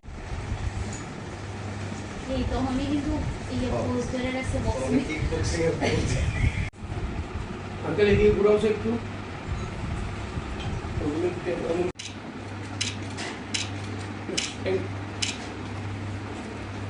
একদম বড় হিট তুমি বলতে না আমি যাও তুই যা আমরা বল না আমরা এই জায়গায় বল হিট না অভাবনীয় প্রতিভা নিয়ে আসলে সে জন্মাইছে। এটা সবাই আশীর্বাদ রাখবেন তার বাবা না বাবা এই জিসিকে 8 ক্লাস আর এই সার্টিফিকেট তো রাজ্যের সত্যি শোনা হ্যাঁ মার্চে হইছে বাবা অগাস্টে। গত বছর পুনের ছবি, গত বছর পুনেতে একটা গোল্ড দিলে ব্রোঞ্জ পেয়েছিল ন্যাশনাল। ও হ্যালো কথা হচ্ছে তো আমার দাদা খুব ইয়ে করে সাপোর্ট দিতেছে। এটা জানেন নি ওই যে পুনার যে পুত্রটাকে দা সাইডে 6 দিন বয়স এবার এবার যাইতে পারছে না ওই সারা ওই প্রোগ্রামটা ওই না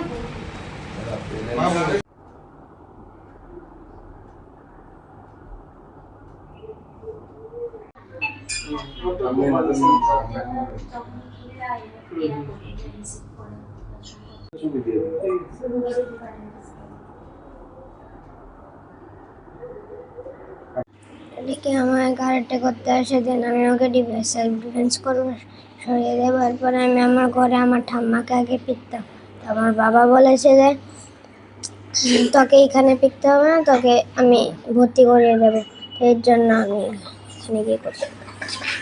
স্বপ্ন কি তোমার স্বপ্ন আমার এখানে 2036 ইন্ডিয়ান অলিম্পিক্স হবে, ওখানে গিয়ে গোল্ড মেডেল নিয়ে আসা। প্র্যাকটিস কিরকম চলছে? ভালো। কত ঘন্টা প্র্যাকটিস করো? 2 ঘন্টা।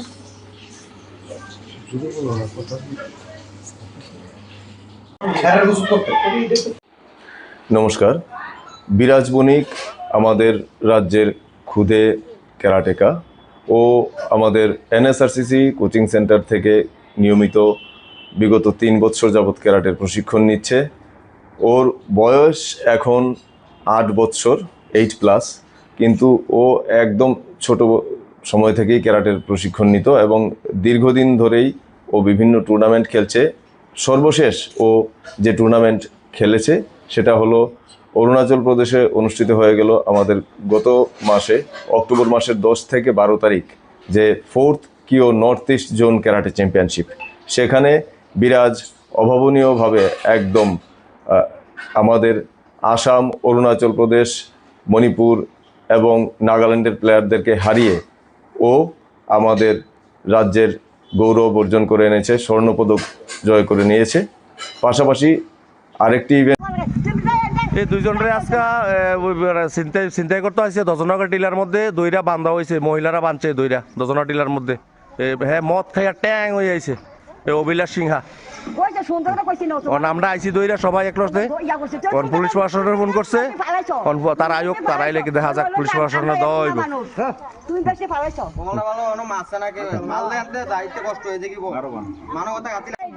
এটা ভালো বেশি না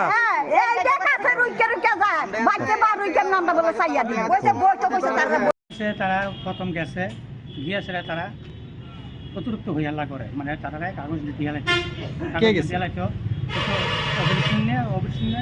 তারা দুই গেল, বড় ভাই ছোটো ভাই গেছে গিয়েছে কইছে তারা জমিন দিয়ে কাগজ দিয়ে লাইতো, হয়তো কৃষি জানা দেখে কৃষিটা ধাক্কা দিতে বড় দিয়া কাগজ দিয়ে দিত জোর করে তারা দিয়ে লাইতো। তো জমিন রাখছে, তারা ডকুমেন্ট থাকলে তারা নক না, ঠিক আছে না? যদি ডকুমেন্ট থাকে তারা নক, কৃষি এ কথা কইছে আর কি। যদি ডকুমেন্ট থাকে তাহলে আইনে যা করব, আইনে গিয়ে ডকুমেন্টটা দিব। এইগুলো এখানে যে মারধর করার একটা অভিযোগ আছে। না না, মারধর কোনো এরকম কোনো মারধর হয়েছে না। পুরুষ লোক তো বাড়িতেও নাই। আচ্ছা, পুরুষ লোক বাড়িতে নাই, পুরুষ বাড়িতে নাই, মারধর কোনো এটা হয়েছে না। শুধু জায়গার কাগজ নিয়েই সমস্যা। হ্যাঁ জায়গা, হ্যাঁ তারা ডাকা টাকা দিচ্ছে, মহিলার উপর আক্রমণ করণ, এটা কিরকম ব্যাপারটা বুঝেন না। তারপরে কিছুগুলো একটা বাচ্চা আসলো, বাচ্চারা বন্ধ করে গেছে ডাক্তার লাগে। তার বক্তব্য কি আছে?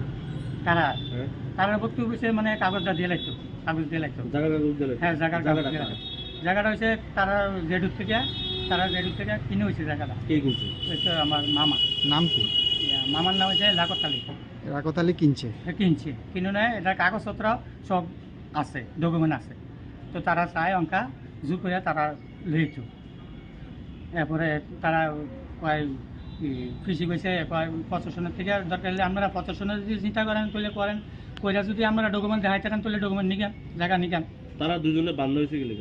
না না, এরকম কোনো বান্ধা টান্ধা হয়েছে না। ভিডিও আছে বাঁধছে এটা, তারা অঙ্কা তারা তো ড্যাশও লাগাই রাখছে দেখলাম, এরকম কোনো মাইক ধরে হয়েছে না, তারা বেঞ্চিসও লাগাই রাখছে দেখলাম। কিছু ফালতু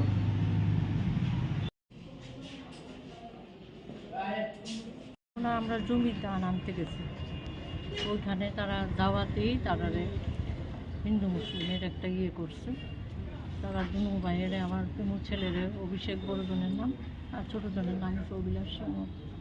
সবাই চিনে গ্রামে, তারা দড়ি দিয়ে বাইন্দা ইট দিয়ে মারছে দুজন দিয়ে। আমার ছেলে বুকের মধ্যে মাথার মধ্যে মারছে। কি কারণে মারছে? অভিযোগটা কি? কি কারণে? এর আগেও তারা আমরা বাড়ি ভাঙচুর করছে, সাহেব মিয়া, মিটুন মিয়া। তারা কি করে তারা? হ্যাঁ, কি করে তারা? তারা রাজনীতি করে এভাবে তারা করতেছে। আমরা জমিটি ঘটনাটা যেই জায়গাতে হয়েছে এটার নাম কি? এলাকা এটা দোজনগর। আজকে সকালে হয়েছে ঘটনা? আজকে সকালে। আপনার বাড়ি ঘর ভাঙচুর করছে? আমার বাড়ি 1 নম্বর চন্দ্রনগর।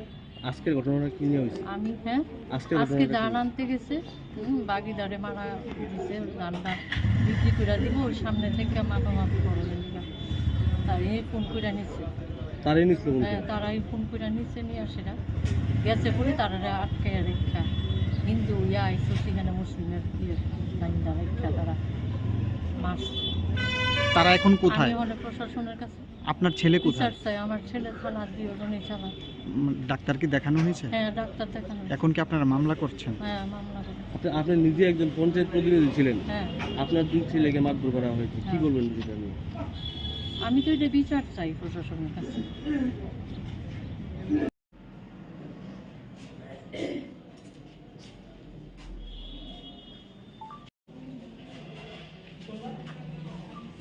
বেশি উত্তেজিত করছ না। আমি বলে সু এবারে কত নাকি যাবে কি তোরে এবারে তুই করি কাজ মাতো এ বাচ্চাটা করা না এ পুরো কথা না সুর কইয়া কইয়া আমারে চল আমরা বাচ্চা বাচ্চা চলো তো ইয়ানো বেজাল করো মেলে উপরে হাত তুলো এই চলো কইছি ফোনটা পুরুষ লুকাইও কান্দা তো 10 লইয়া আছি 10 আইও কোন সাইডের মাল 10 কোন সাইডের মাল 10 ওই ফুতুল লইছ নি তোরা ওই ফুতুল লইছ হ্যাঁ বসে তে মদ খেয়ে এসে মহিলার আক্রমণ করেছে। মহিলা আমার মহিলার এই মামি কি হইছে কোনটা? এই আমার সরে ভালো আমরা না থাকলে আমার সাহেব লোকে এই দুইজনের আজকে চিন্তাই করতে হয়েছে। দশনগর টিলার মধ্যে দইরা বান্ধা হয়েছে, মহিলারা বাঁধছে দইরা দশনগর টিলার মধ্যে। হ্যাঁ, মদ খাইয়া ট্যাং হয়ে যাইছে অভিলাষ সিংহা। আমরা আইসি দইরা সবাই একলসে পুলিশ প্রশাসনের ফোন করছে, তারা আয়োগ তারা আইলে কি দেখা যাক পুলিশ প্রশাসনের দইব।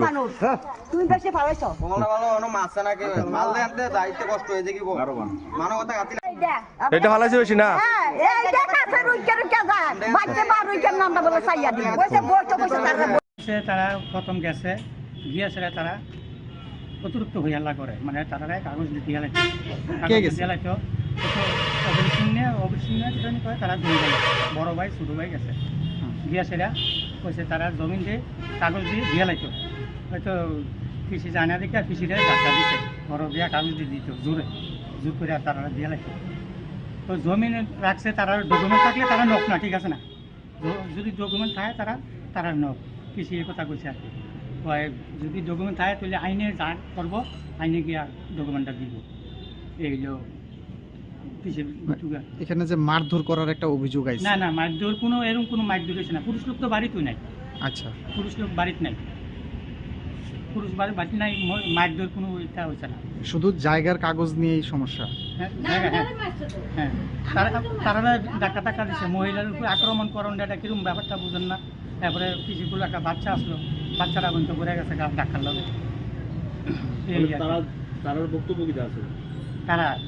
তারা বক্তব্য হচ্ছে মানে কাগজটা দিয়ে লাগতো, হ্যাঁ জায়গাটা হয়েছে তারা রেডুর থেকে কিনে হয়েছে জায়গাটা। কে কিনছে? আমার মামা। নাম কি? মামার নাম হচ্ছে রাকত আলী কিনছে কিনে নেয়, এটা কাগজপত্র সব আছে, ডকুমেন্ট আছে। তো তারা চায় অঙ্কা জু করে তারা লইত। এরপরে তারা কৃষি কইছে প্রশাসনের থেকে দরকার হলে আপনারা প্রশাসনের যদি চিন্তা করেন তাহলে করেন, কইরা যদি আমরা ডকুমেন্ট দেখাইতে পারেন তাহলে ডকুমেন্ট নিকেন, জায়গা নিকেন। তারা দুজনে বান্ধা হয়েছে কি লেখা? না এরকম কোনো বান্ধা হয়েছে না।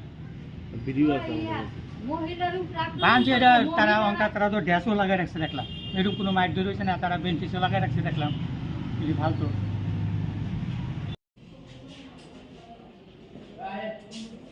আমরা জমির ধান আনতে গেছি। ওইখানে তারা যাওয়াতেই তারারে হিন্দু মুসলিমের একটা ইয়ে করছে। তারা দুনু ভাইয়েরে, আমার দুনু ছেলের অভিষেক বড়জনের নাম আর ছোটজনের নাম হচ্ছে অভিলাষ সামন্ত। সবাই চিনে গ্রামে। তারারে দড়ি দিয়ে বাইন্দা ইট দিয়ে মারছে দুজন দিয়ে। আমার ছেলে বুকের মধ্যে মাথার মধ্যে মারছে। কি কারণে মারছে? অভিযোগটা কি? কি কারণে? এর আগেও তারা আমরা বাড়ি ভাঙচুর করছে। সাহেব মিয়া, মিটুন মিয়া, তারা কি করে তারা? হ্যাঁ, কি করে তারা? তারা রাজনীতি করে এভাবে তারা ইয়ে করতেছে আমরা জমিটি। ঘটনাটা যেই জায়গাতে হয়েছে এটার নাম কি? এলাকা? এটা দোজনগর। আজকে সকালে হয়েছে ঘটনা? আজকে সকালে। আপনার বাড়ি ঘর ভাঙচুর করছে? আমার বাড়ি 1 নম্বর চন্দ্রনগর। আজকের ঘটনাটা কি নিয়ে হয়েছে? আমি আজকে ধান আনতে গেছে, বাগিদারে মারা দিছে। ধানটা বিক্রি করে দিব, ওই সামনে থেকে মাপামাপি করে নিলাম। তাই ফোন করে নিচ্ছে। তারাই ফোন করে নিচ্ছে, নিয়ে সেটা গেছে পরে তারা আটকে রেখা হিন্দু ইয়া আইসো সেখানে মুসলিমের ইয়ে লাইন দ্বারা।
আমার বাবাই 2টা সংসার করছে।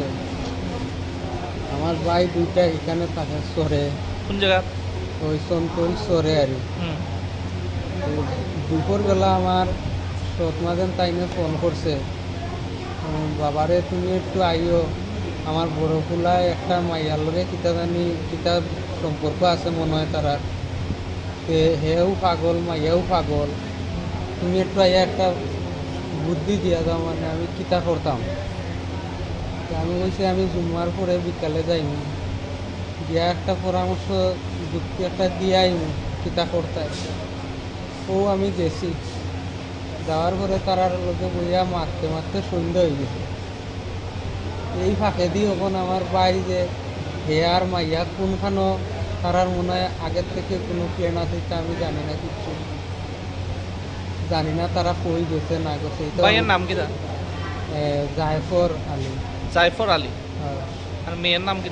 মেয়ের নাম এটা আমি জানি না। আমার বাড়ি একখানো, তারা এক জায়গায়। তখন আমি আমার ওই আরও পিসি একজন এখানে বাড়ি বানাইয়া আছে, এটা আমরা ওই জায়গায় এটা সব। তখন আমি কইছি আমি যাইবি গো, তোমরা গীতা করবা, মাইয়ার বয়স হয়েছে না, এটা এইরকম তোমরা কিছু করার যাইও না। পরবর্তীতে বয়স টয়স হইলে পরে মাইয়ার বাবার লগে আলাপ দিয়া একটা ভালো ইয়ে করবা, ও কথা কইয়া আমি আই করতেছি। রাস্তাতে আমি আইতে পারছি না, কি আইমু, আমার টস দিয়া মোস্তফা নামের একজনে আটকাইয়া গল্লা মারতে, আমি সাইকেলও আসলাম। প্রথম ওই টস দিয়ে এখানে গল্লা মারছে, মারার পরে আমি পড়ে গেছি। তারপরে মাইয়া লোক আরও 2 জন আর পুরুষ লোক 3 জন, তারা মিলিয়া আমারে পর্যন্ত বাড়ি আনি টস ভাঙি গেছে, মাথা বাড়িয়া কোটা ইটা ফাটাই ফেলাই দিছে। আমার অপরাধ তারার মাইয়া আমি বাইর করে দিতাম। আমি কই আমি তো এখানের বাসিন্দাও নাই, থাকিও না, আমি জানি না। ঠিক আছে, আমার ছোটো ভাই আইনি, তা আলাদা সংসার, এটা আমার আপন ভাই, আমরা এক মারকটের ভাই হে। আর তারা হইলো আমার বাবায় 2 সংসার করছিল, এটা বহু আগে। তবু আমি একটু দেখাশোনা করি আর বড় ভাই হিসাবে। ওই সিচুয়েশনটা মানে কি করব না করবো একটা ভালো পরামর্শ দিতে গেছিলাম। এর ফাঁকে দিয়ে আমার গড়ে রাখিয়া আমার ছোটো ভাই কেমনে দিতে গেছে এটা আমি নিজেও জানি না। আমি আমার মারে কইছি পরে মাইয়াটার বয়স হইলে পরে তোমরা একটা চিন্তা ভাবনা করবা। তোমার নাম কি তা? ইসমাইল আলী। এই কথা কইয়া আমি বাইরে আইছি। মোস্তফার নামের একজনে আমার রাস্তাত আটকাইয়া কইছে তোমার বাড়ি কই? আমি কইছি আমার বাড়ি তো নকুর। কি কইমু কোয়ার লগে আমারে গোল্লা মারছে, মারিয়া কয় আমার মাইয়া কই তুই দে। আমি কই আরে তোমরা এটা কি কও, কি আবুল তাবুল কও, মাইয়া কই আমি কিতা জানি। থানার জানাইছো নি তোমরা? থানা তো স্যার অক্ষণ আইয়েছে, অক্ষণ আইয়া দেখিয়া গেছে।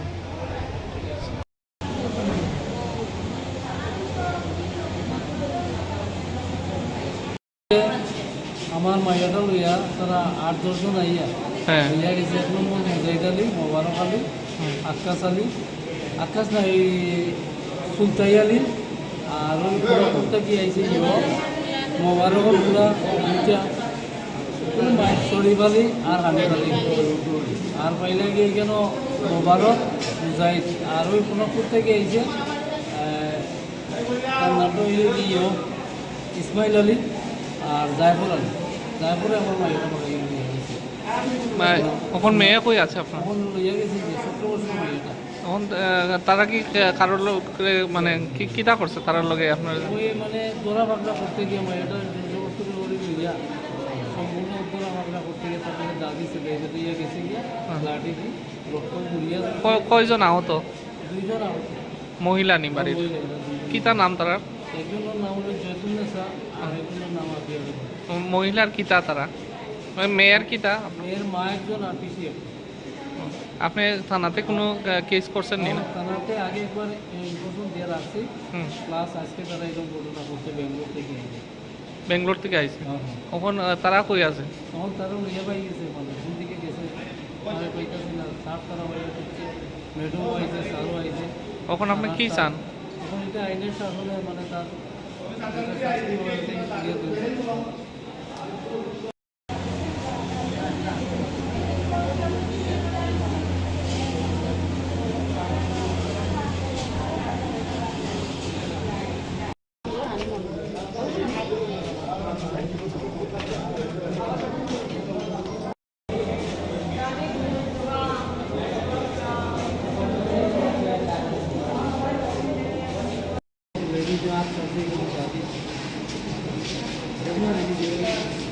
রায়পুর ভুইয়াটা ছেলে সবাই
আমার বাবাই 2টা সংসার করছে, আমার ভাই 2টা এখানে থাকে শহরে। কোন জায়গা? ওই সন্তোষ সরে আর তো দুপুরবেলা আমার সৎমাজন তাইনে ফোন করছে, বাবারে তুমি একটু আইও, আমার বড় ফুলায় একটা মাইয়ার লগে কিতা জানি কিতা সম্পর্ক আছে মনে হয় তারা, হেও পাগল মাইয়াও পাগল, তুমি একটু আইয়া একটা বুদ্ধি দিয়া দাও, মানে আমি কিতা করতাম। আমি বলছি আমি জুম্মার পরে বিকালে যাইনি, গিয়া একটা পরামর্শ যুক্তি একটা দিয়াই কিতা করতে। ও আমি গেছি, যাওয়ার পরে তারার লোকে বইয়া মারতে মারতে সন্ধ্যা হয়ে গেছে। এই ফাঁকে দিয়ে ওখান আমার বাড়ি যে হে আর মাইয়া কোনখানো তারার মনে হয় আগের থেকে কোনো প্লেন আছে তা আমি জানি না, কিচ্ছু জানি না তারা কই গেছে না গেছে। ভাইয়ের নাম কি? জায়ফর আলী। জায়ফর আলী। আর মেয়ের নাম কি? মেয়ের নাম তো আমি জানি না, আমার বাড়ি একখানো তারা এক জায়গায়। তখন আমি আমার ওই আরো কৃষি একজন এখানে বাড়ি বানাইয়া আছে, এটা আমরা ওই জায়গায় এটা সব। তখন আমি বলছি আমি যাইবি গো, তোমরা গীতা করবা, মাইয়ার বয়স হয়েছে না, এটা এরকম তোমরা কিছু করার যাইও না। পরবর্তীতে বয়স টয়স হইলে পরে মাইয়ার বাবার লগে আলাপ দিয়া একটা ভালো ইয়ে করবা, ও কথা কইয়া আমি আই করতেছি। রাস্তাতে আমি আইতে পারছি না, কি আইমু, আমার টস দিয়া মোস্তফা নামার একজনে আটকাইয়া গল্লা মারতে, আমি সাইকেলও আসলাম, প্রথম ওই টস দিয়ে এখানে গল্লা মারছে, মারার পরে আমি পড়ে গেছি। তারপরে মাইয়া লোক আরও 2 জন আর পুরুষ লোক 3 জন, তারা মিলিয়া আমারে পর্যন্ত বাড়ি আমি টসুস ভাঙি গেছে, মাথা বাড়িয়ে কোটা ইটা ফাটাই ফেলাই দিছে। আমার অপরাধ তারার মাইয়া আমি বাইর করে দিতাম। আমি কই আমি তো এখানের বাসিন্দাও নাই, থাকিও না, আমি জানি না। ঠিক আছে, আমার ছোটো ভাই আইনি, তা আলাদা সংসার, ঠিক আছে, আমার আপন ভাই, আমরা এক মারকটের ভাই হে। আর তারা হইলো আমার বাবায় 2 সংসার করছিল, এটা বহু আগে। তবু আমি একটু দেখাশোনা করি আর বড় ভাই হিসাবে।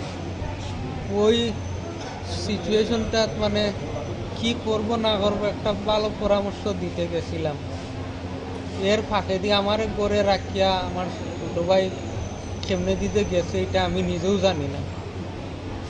আমি আমার মারে কইছি পরে তাই মাইয়াটার বয়স হইলে পরে তোমরা একটা চিন্তা ভাবনা করবা। তোমার নাম কি? ইসমাইল আলী।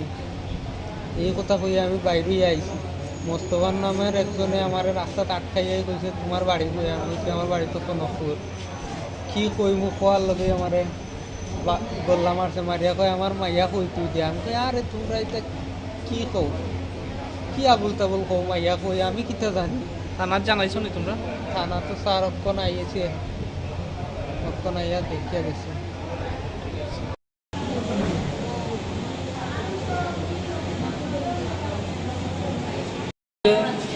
আমার মাইয়াটা লইয়া তারা 8-10 জন আইয়া লইয়া গেছে। 1 নম্বর মুজাহিদ আলী, মোবারক আলী, আকাশ আলী, আকাশ না এই সুলতাই আলী, আর ওই পুরা কি আইছে মোবারকর পুরা 2টা, শরীফ আলী আর হানিফ আলী। আর পাইলে গিয়ে কেন মোবারক মুজাহিদ, আর ওই পুনপুর থেকে আইছে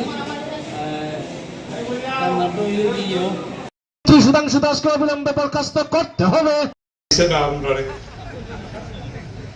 আজকের দিনে কেউ শান্তিতে নাই। আর যেই কথা আমাদের 3 দফার মধ্যে একটা বিষয় আছে, মন্ত্রী সুধাংশু দাসের বরখাস্তের দাবি। একটা ছেলে স্কুলে নকল করে, ঠিক আছে, সে যদি নকল করে 5 ডিভিশন পেয়ে দাবি করে যে নকল করেছি, বেশ করেছি, মানা যায়। আপনি কি বলবেন? নকল করেছে, চুরি করেছে, চোরের মতো থাকলে এটা কিছু মানা যায়, ক্ষমা করা যায়। চোর যখন সাধু সাজে বলে যে যা করেছি ঠিক করেছি, তখন পাবলিক মাথা ঠিক রাখতে পারে?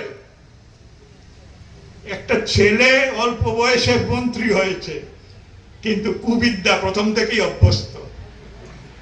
বলছে এটার নাম আমি আপনি বলি যাকে ঘুষ, তারা এটাকে ইংরেজিতে বলেছে সোর্স মানি, মানে একটা মাধ্যম থেকে উপায় করে অর্থ লাভ করে। জিজ্ঞেস করেন তো যে তুমি অর্থ লাভ করেছো, ঠিক আছে, তোমার দলের কোনো রসিদ দিয়েছিলে? রসিদটা দেখা নাই। কিছুদিন আগে আমাদের এখানটা তো বিশাল করে এই পূজা, খেলা, মেলা এগুলির জন্য বিখ্যাত হয়ে উঠেছে। যত পূজা তত রোজগার, যত মেলা তত রোজগার, যত খেলা তত রোজগার। আমি একজনকে জিজ্ঞেস করলাম, 2-4-5 হাজার না, ওই লক্ষ টাকা না হলে গণেশ পূজা হয় না। এমন পূজার কর্মকর্তারা একজনের কাছ থেকে টাকা চেয়েছে। তা আমি জিজ্ঞেস করলাম, সুখ দুঃখের কথা বলে বাজারে হাটে দেখা হয়, আমি জিজ্ঞেস করলাম এত টাকা দিলে রসিদ পেলে? বলছে রসিদ, আবার বলছে আমাকে ফোন করে যে রসিদ টসিদ নাই, টাকাটা দিয়া দেয়। পূজার বেলাতেই রসিদ মিলে না, অথচ আপনি পাড়ার একটা ছেলে সরস্বতী পূজা করলে পরও আপনার বাড়িতে 10 টাকা নিলে একটা রসিদ দেয়। কত বড় টাকা খোর হলে পরে, সুদ খোর হলে পরে, ঘুষ খোর হলে পরে টাকা নিচ্ছে, একটা রসিদ দিচ্ছে না। আর বলছে এত বড় পূজা করি, এত মানুষকে কাপড় দে, 10,000 শাড়ি দিছি, 1,000 জামা দিছি। আরে তুমি কত নিছো? এটার বেলা নাই। তাহলে এই সরকারটার আছে কিচ্ছু নাই। যা দেখছেন মাংস মেদ বলতে আর কিছু নেই। এবার শরীরটা আছে কঙ্কালের মতো। আমি ভাবছি এই সরকারটা খুব বেশি শক্তিশালী। শক্তিশালী নয়।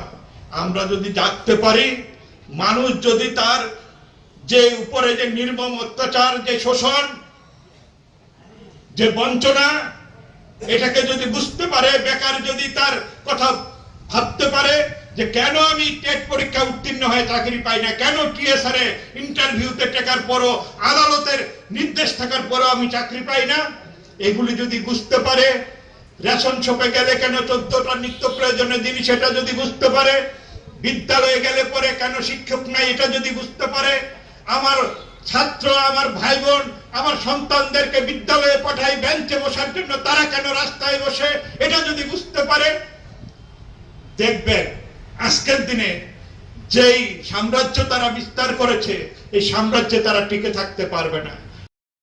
আজকের গণঅবস্থানের দলের যোগ দেন, গণঅবস্থানের দলের যোগ দেন। ওসমানীর নামে ঘুষ গ্রহণে যুক্ত মন্ত্রী সুদান নেশা সাম্রাজ্য বিস্তার কেন? বিজেপি সরকার জবাব চাই, জবাব দাও।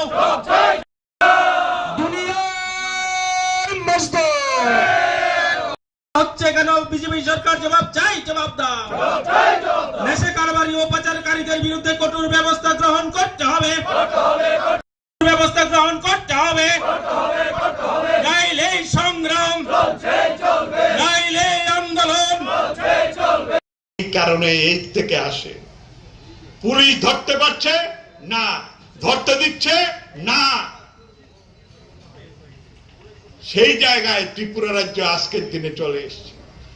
দুর্নীতি আমাদের রাজ্যে বলে লাভ নেই। পত্রিকা খুললেই দেখবেন বিভিন্ন দপ্তরের যে টেন্ডার বেরোচ্ছে, যে কাজ হচ্ছে, সবকিছুতে দুর্নীতি। দুর্নীতি এমন জায়গায় গেছে, উত্তরে ব্রিজ ভেঙে পড়ছে, বিশালগড় মহকুমায় চরিলামে স্কুল ঘর ভেঙে পড়ছে, 12 শ্রেণী স্কুল বানিয়েছে, পুরো টাউন হলটা ভেঙে পড়েছে। আমি জিজ্ঞেস করলাম শিক্ষা দপ্তরের সঙ্গে যুক্ত একজন আধিকারিককে কাছে পেয়ে যে স্কুল ঘরটা টিকবে তো? বলছে এটা টিকবে না, যে কোনো সময় এই বিদ্যালয়টি ভেঙে পড়ে চরিলামের শত শত শিশু, ছাত্র ছাত্রী মারা যেতে পারে। এমন ভয়ানক অবস্থা। কাজ করেছে কে? বিজেপির আমলে। এমনিতেই তো কাজ নেই, 2-4টা কাজ করেছে।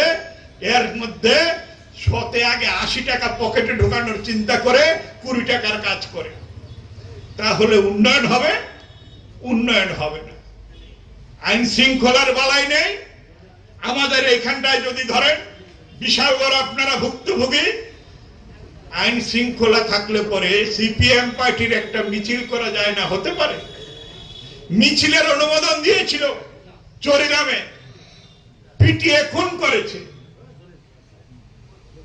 সেই কর্মসূচিতে একজন ছিলেন সিদ্দিক দা। আজকের এই কর্মসূচিতে এসছেন, জীবনের জন্য বাকরুদ্ধ হয়ে গেছে, মৃত ভেবে ফেলে গেছে। বিশাল করে আমাদের এই পার্টি অফিস, আমাদের বাড়িঘর বারে বারে আক্রান্ত হচ্ছে, মহকুমার বিভিন্ন জায়গায় আক্রান্ত হচ্ছে। আইন শৃঙ্খলা থাকলে তা হতে পারে ভেবেছে বিজেপি সরকার, আমাদেরকে মারলেই তাদের সব কাজ হয়ে যাবে। কিন্তু আপনি যদি একটা ছোট ছেলের হাতে ছোটবেলা থেকে একটা ছুরি দেন, সে যদি কলা গাছ কাটতে থাকে, একটা সময় বড় হয়ে সেই ছুরি দিয়ে মানুষও কাটতে শিখতে পারে। বিজেপি দল আজকের দিনে বুঝতে পারছে যে যেই বিদ্যা আমি কমিউনিস্টের বিরুদ্ধে প্রয়োগ করেছিলাম, সেই বিদ্যা এখন আমার উপরে আসছে। খানে খানে দেখবেন বিজেপির মধ্যে গোষ্ঠীদ্বন্দ্ব, মারপিট এমন জায়গায় গেছে যে আজকের দিনে তাদের জন্য আলাদা থানা খুলতে হবে, পুলিশের সংখ্যা আরো বাড়াতে হবে। এটা আমাদের জন্য নয়। সিপিএম পার্টি আইন শৃঙ্খলার কোনো জায়গায় অবনতি করেনি, কিন্তু কর্মসূচি নেওয়া যাবে না, গণ আন্দোলন করা যাবে না, গণ আন্দোলনের অফিস পরিচালনা করা যাবে না, বাড়ি ঘরে থাকা যাবে না। এখন কেমন লাগছে বাবু, তোমার দলের মন্ত্রী, কেন্দ্রীয় মন্ত্রী ছিল, এখন এসে বলছে যে ত্রিপুরাতে এখন আর আইন বলতে কিছু নাই, শেষ করে গেছে। কে বলে? বিসর্জিত প্রতিমা জলের নিচ থেকে ভেসে উঠে এখন বলছে ত্রিপুরা রাজ্যে আর আইন শৃঙ্খলা নাই। করতে হবে সমাজ সেবা।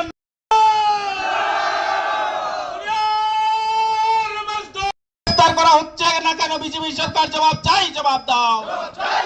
এই রেল ভর্তি নেশা সামগ্রী রাজ্যে আসা সত্ত্বেও তাদেরকে গ্রেপ্তার করা হচ্ছে না কেন বিজেপি সরকার? জবাব চাই, জবাব দাও। ইনকিলাব জিন্দাবাদ। গাড়িদের অবিলম্বে কঠোর ব্যবস্থা করতে হবে। রাজ্যের শিশু ও নারী নির্যাতনকারীদের অবিলম্বে কঠোর। এই সংস্থার নামে ঘুষ গ্রহণে যুক্ত মন্ত্রী সুধাংশু দাসকে অবিলম্বে বরখাস্ত করতে হবে। কেন্দ্র করে জনগণের দৃষ্টি আকর্ষণ করার উদ্দেশ্যে ভারতের কমিউনিস্ট পার্টি, মার্ক্সবাদী পার্টি রাজ্য কমিটি এই কর্মসূচি ঘোষণা করেছে। সারা রাজ্য জুড়ে যে বেলগাম ভাবে গঠনের পর থেকে সারা দেশটা জুড়ে একটা গঠনের পর থেকে সারা দেশটা জুড়ে একটা গভীর অসুখে আজকে আমরা নিমজ্জিত। এই অসুখ কি?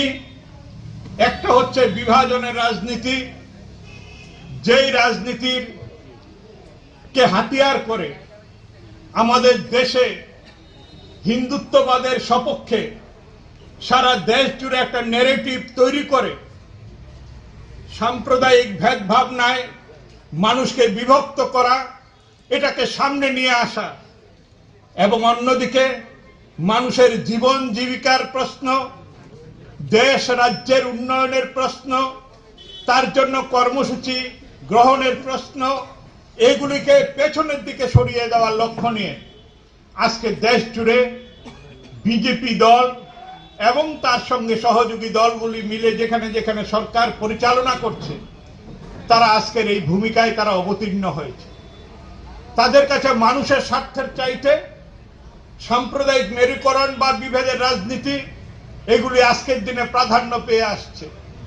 এবং আমাদের এই দেশে এই বিজেপি দল ক্ষমতায় আসার পর, বিশেষ করে আগেও ছিল কিন্তু 2014 সালের পর থেকে, ধর্মের নামে আমাদের দেশে গণহিস্টেরিয়া তৈরি করে কর্পোরেটদের মাধ্যমে দেশের অর্থ লুটের যেই কর্মসূচি তারা গ্রহণ করেছে, এই কর্পোরেট দুনিয়ার অর্থ লুটের সুযোগকে তারা সামনে নিয়ে আসছে এবং তাকে বৈধতা দিচ্ছে।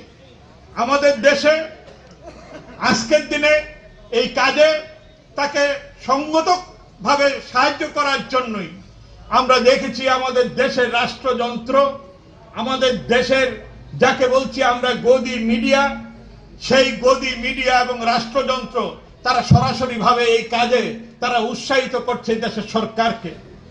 এবং এগুলির কারণেই আজকের দিনে দেখবেন আমাদের দেশের মধ্যে কৃষক যখন আত্মহত্যা করে, বেকার যখন কাজ পায় না, মানুষের যখন ন্যূনতম চাহিদাগুলি পূরণ করার মতো কোনো ব্যবস্থা নেই, অন্যদিকে দেশের অর্থকে লুট করে ওই ললিত মোদী, নীরব মোদীরা যখন দেশ থেকে পালিয়ে যায়, সেই সময় দাঁড়িয়ে আমাদের দেশে মানুষ যাতে তাতে ক্ষিপ্ত হয়ে না উঠতে পারে, সেই সময় শুরু হয়ে যায় আমাদের দেশে হিন্দু মুসলিম ইস্যু। সেই সময় আমাদের সামনে তুলে আনা হয় ভারত পাকিস্তানের যুদ্ধ চর্চা। সেই সময় আমাদের সামনে তুলে আনা হয় আম্বানির ওই নাদুস নুদুস ছোট ছেলেটা কত কোটি টাকা ব্যয় করে বিয়ে করছে, তার 1 বছর ব্যাপী তার অনুষ্ঠানের খবর। কি করে বিরাট কোহলি আর অনুষ্কা কি করে তাদের এই রাজস্ব যে বিবাহ অনুষ্ঠানের যে টাকা খরচ হচ্ছে, কিভাবে খরচ হচ্ছে, কত টাকা দিয়ে তারা এই বিয়ের নৈবেদ্য সাজাচ্ছে, তা নিয়ে মিডিয়া সেলগুলি ব্যস্ত হয়ে পড়ে। রাষ্ট্রযন্ত্র তাকে প্রাধান্য দেয়, তার জন্য সেখানেও আবার রাষ্ট্র থেকে তাকে টাকা বিনিয়োগ সেই জায়গায় করে। তার মানে কি? মানে হচ্ছে আমি আপনি যাতে আমার চোখের সামনে যে ঘটনা বলি, এই ঘটনাবলিতে যাতে আমরা প্রতিবাদী না হয়ে উঠি, আমি যাতে আমার প্রাপ্য অধিকারটুকু সুরক্ষার প্রশ্নে আমি যাতে মুখ না খুলি, আমি যাতে আমার অধিকার আদায়ের জন্য আমি লড়াই আন্দোলনে না যাই, সেই কারণেই তারা এই ধরনের আয়োজন করে আসছে। প্রয়োগ করে তাকে হেনস্থা করো, জেলে পুরো, তার বাড়িঘর আক্রমণ করো, তার বিরুদ্ধে যত রকমের ধারা আছে লাগিয়ে দিয়ে তাকে শায়েস্তা করো। এইভাবেই তারা জনগণের কণ্ঠকে রোধ করতে চাইছে। আমাদের রাজ্যে যা হচ্ছে, চুরিতার যা পরিকল্পনা, এই পরিকল্পনার অংশ হিসাবে আমাদের দেশের মধ্যে এই রাজ্য তাই তারা সেখানটা কার্যকর করার চেষ্টা করছে। এই আজকের দিনে আপনারা যারা ভাবছেন আমাদের যে দাবি সনদের মধ্যে আমরা তুলে এনেছি, কি এটা কি এই রাজ্যের মানুষকে বুঝিয়ে বলতে হবে? আমাদের রাজ্য নেতারা এখানটা আছেন, সবাই 2-4 কথা এখানটা আলোচনা করবে। যেই নেশা বাণিজ্যের কথা বলছি আমরা, বিজেপি আসার পর এই নেশা বাণিজ্যের নূতন নূতন নামকরণ হয়েছে কৃষ্ণের 108 নামের মতো। দেখবেন যেখানে যা ছিল না সেই নেশা বাণিজ্য আজকের দিনে সারা রাজ্য ছেয়ে গেছে। কিছুদিন আগে আপনারা ফেসবুকে দেখেছেন একটা বাবা আর্তনাদ করে বলছে যে ছেলে যখন আমার মারা গেছে আমি আর এখন কাউকে ভয় পাই না, আমার ছেলের মৃত্যুর জন্য এই সরকার দায়ী, কারণ এই সরকার নেশার যে সাম্রাজ্য তৈরি করেছে তার জন্যই আমার ছেলেকে আমি হারিয়েছি। এটা নেশা কারবারিদের সরকার। কে বলছে? সিপিএম এর নেতা, পার্টির নেতা, বামফ্রন্টের নেতা না, একটা পুত্র হারা বাবা সেই অভিযোগগুলি আনছে। আপনারা দেখছেন আমাদের এখানটায় কিছু কিছু জায়গায় আগে আমরা লুকোচুরি করে বিক্রি করতো নেশা সামগ্রী, সব কালেই ছিল, কিছু না কিছু ছিল। দেখবেন বাংলা মদ যারা বিক্রি করে সেও কিন্তু একটা জঙ্গলের আশ্রয় নেই, সেখানটায় যারা একান্ত এইগুলি পান করে তারা যোগাযোগ করে লুকিয়ে চুরিয়ে খায়। আমরা এটা ছোটবেলা থেকে দেখে আসতাম যে কোনো বাজারে হাটে অবৈধ জিনিস বিক্রি করা যায় না, বিক্রি করা হয় না, সরকার ব্যবস্থা নেই। কিন্তু কি দুনিয়া আসলো, কি সরকারটা আমাদের রাজ্যের মধ্যে আসলো, দেশে আসলো। আজকের দিনে ছোট গাড়ি বাদ দেন, আজকে শুনেছেন আপনারা এতদিন ধরে রেলের ওয়াগন ভর্তি করে মাল আসছে, নেশা সামগ্রী আসছে। যেদিন ধরা পড়েছে ব্যাপারটা সেদিনের নয়, 7 দিন চোরা 1 দিন গৃহস্থ মানুষকে বলে ধরা পড়েছে যেদিন, সেদিন থেকে জানলেন আমি আপনি যে নেশা সামগ্রী ভারতবর্ষের সরকারের রেল দপ্তরের মাধ্যমে রাজ্য সরকারের সহযোগিতা না থাকলে এই মাল আমাদের রাজ্যে আসতে পারে না। ব্যবস্থা আছে, ব্যবস্থা নেই। কোথায় নামছে, কার উদ্দেশ্যে আসছে, কারা সেই কারবারের সঙ্গে যুক্ত, সব সরকারের খাতায় কিন্তু জানা আছে। পারছে না, ধরছে না, ব্যাপারটা তা নয়, ধরতে চাইছে না, বাধ্য করা হচ্ছে। বিজেপি দলের নেতা মানে নেশা কারবারই হবে, এটা প্রতিষ্ঠিত করা চায়।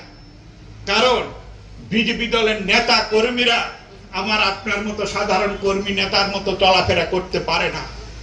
তাদের জন্য থার গাড়ি চাই, তাদের জন্য বোলেরো গাড়ি চাই, তাদের জন্য হীরার ঘড়ি চাই, তাদের জন্য নামি দামি কোম্পানির ব্র্যান্ডেড ড্রেস চাই। এই না হলে বিজেপির নেতা হওয়া যায় না। এক একটা বিজেপির নেতা শুধু একটা গাড়ির মধ্যে নয়, দেখবেন 6টা 5টা 8টা গাড়ির মালিক এক একজন, যাদের ঘরের চুলার মধ্যে আগে উনুনে বিড়াল ঘুমাতো, তারা আজকের দিনে খুব ফুলে ফেপে উঠেছে। সুধাংশু দাসকে অবিলম্বে বরখাস্ত করতে হবে। আজকের দিনে কেউ শান্তিতে নাই। আর যেই কথা আমাদের 3 দফার মধ্যে একটা বিষয় আছে, মন্ত্রী সুধাংশু দাসের বরখাস্তের দাবি।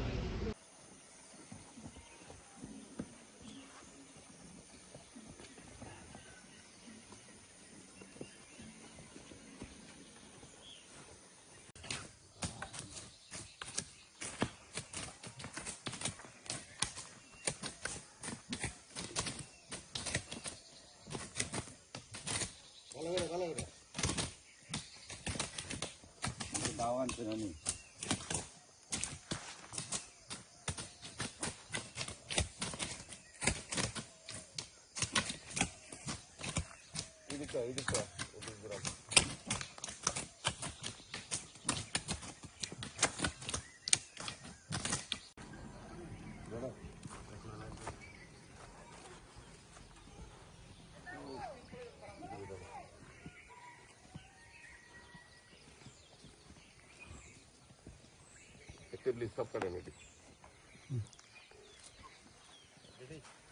কাট গো কাটে ভালো করে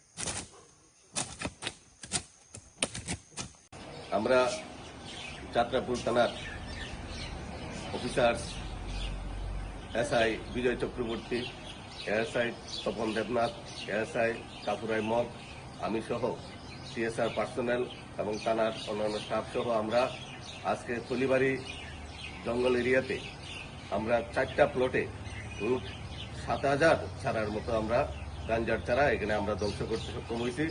এর আগেও গত 30 তারিখ আমরা মনে পাথর একটা খালি জায়গাতে আমরা জঙ্গল এরিয়াতে আমরা প্রায় 5,000 গাঁজা চারা আমরা ধ্বংস করেছি। আগামী দিনেও আমাদের এই কর্মযোগ্য জারি থাকবে এবং যারা এই কাজের সাথে জড়িত তাদেরকে জানান দিতে চাই এটা একটা অপরাধজনক ঘটনা এবং এটা আমাদের অবশ্যই আমরা এই ব্যাপারে আমরা ইনকোয়ারি চলছে, ইনভেস্টিগেশন চলছে। যারা যারা এই কাজের সাথে জড়িত তাদের বিরুদ্ধে আমরা আইনগত ব্যবস্থা নিতে বাধ্য থাকি।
আমরা যাত্রাপুর থানার অফিসার এসআই বিজয় চক্রবর্তী, এএসআই তপন দেবনাথ, এএসআই কাপুর আহমদ, আমি সহ সিএসআর পার্সোনেল এবং থানার অন্যান্য স্টাফ সহ আমরা আজকে তলিবাড়ি জঙ্গল এরিয়াতে আমরা 4টা প্লটে 7,000 চারার মতো আমরা গাঞ্জার চারা এখানে আমরা ধ্বংস করতে সক্ষম হয়েছি। এর আগেও গত 30 তারিখ আমরা মনের পাথর একটা খালি জায়গাতে আমরা জঙ্গল এরিয়াতে আমরা প্রায় 5,000 গাঁজা চারা আমরা ধ্বংস করেছি। আগামী দিনেও আমাদের এই কর্মযোগ্য জারি থাকবে এবং যারা এই কাজের সাথে জড়িত তাদেরকে জানান দিতে চাই এটা একটা অপরাধজনক ঘটনা এবং এটা আমাদের অবশ্যই আমরা এই ব্যাপারে আমরা ইনকোয়ারি চলছে, ইনভেস্টিগেশন চলছে। যারা যারা এই কাজের সাথে জড়িত তাদের বিরুদ্ধে আমরা আইনগত ব্যবস্থা নিতে বাধ্য থাকি। নমস্কার।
বলে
নিতাই চৈতন্য বলে আছে আমার মুখার নিতাই চৈতন্য বলে বাজলে আমার নিতাই চৈতন্য বলে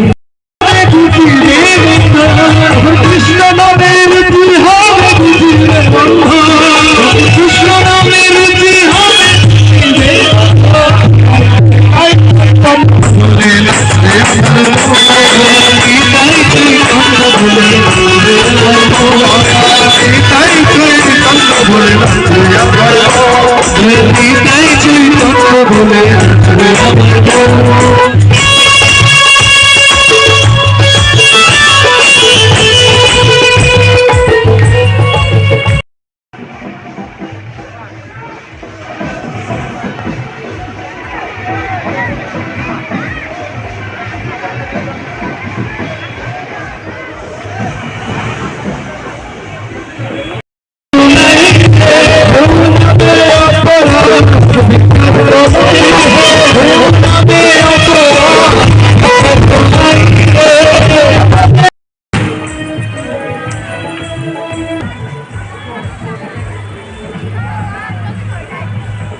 আমার মুখার নিতাই চৈতন্য বলে বাজলে আমার নিতাই চৈতন্য বলে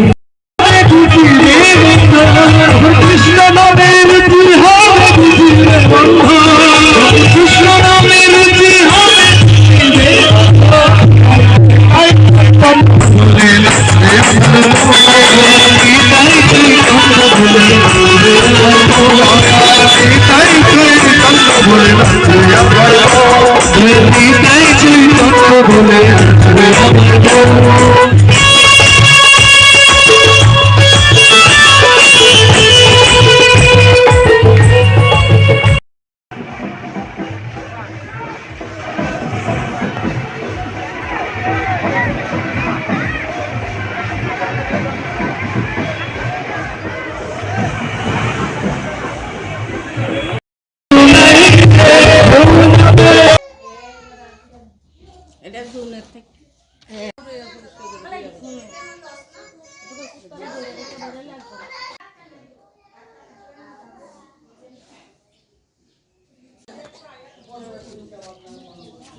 জুন জুলাই এরপরে আছে আগস্ট সেপ্টেম্বর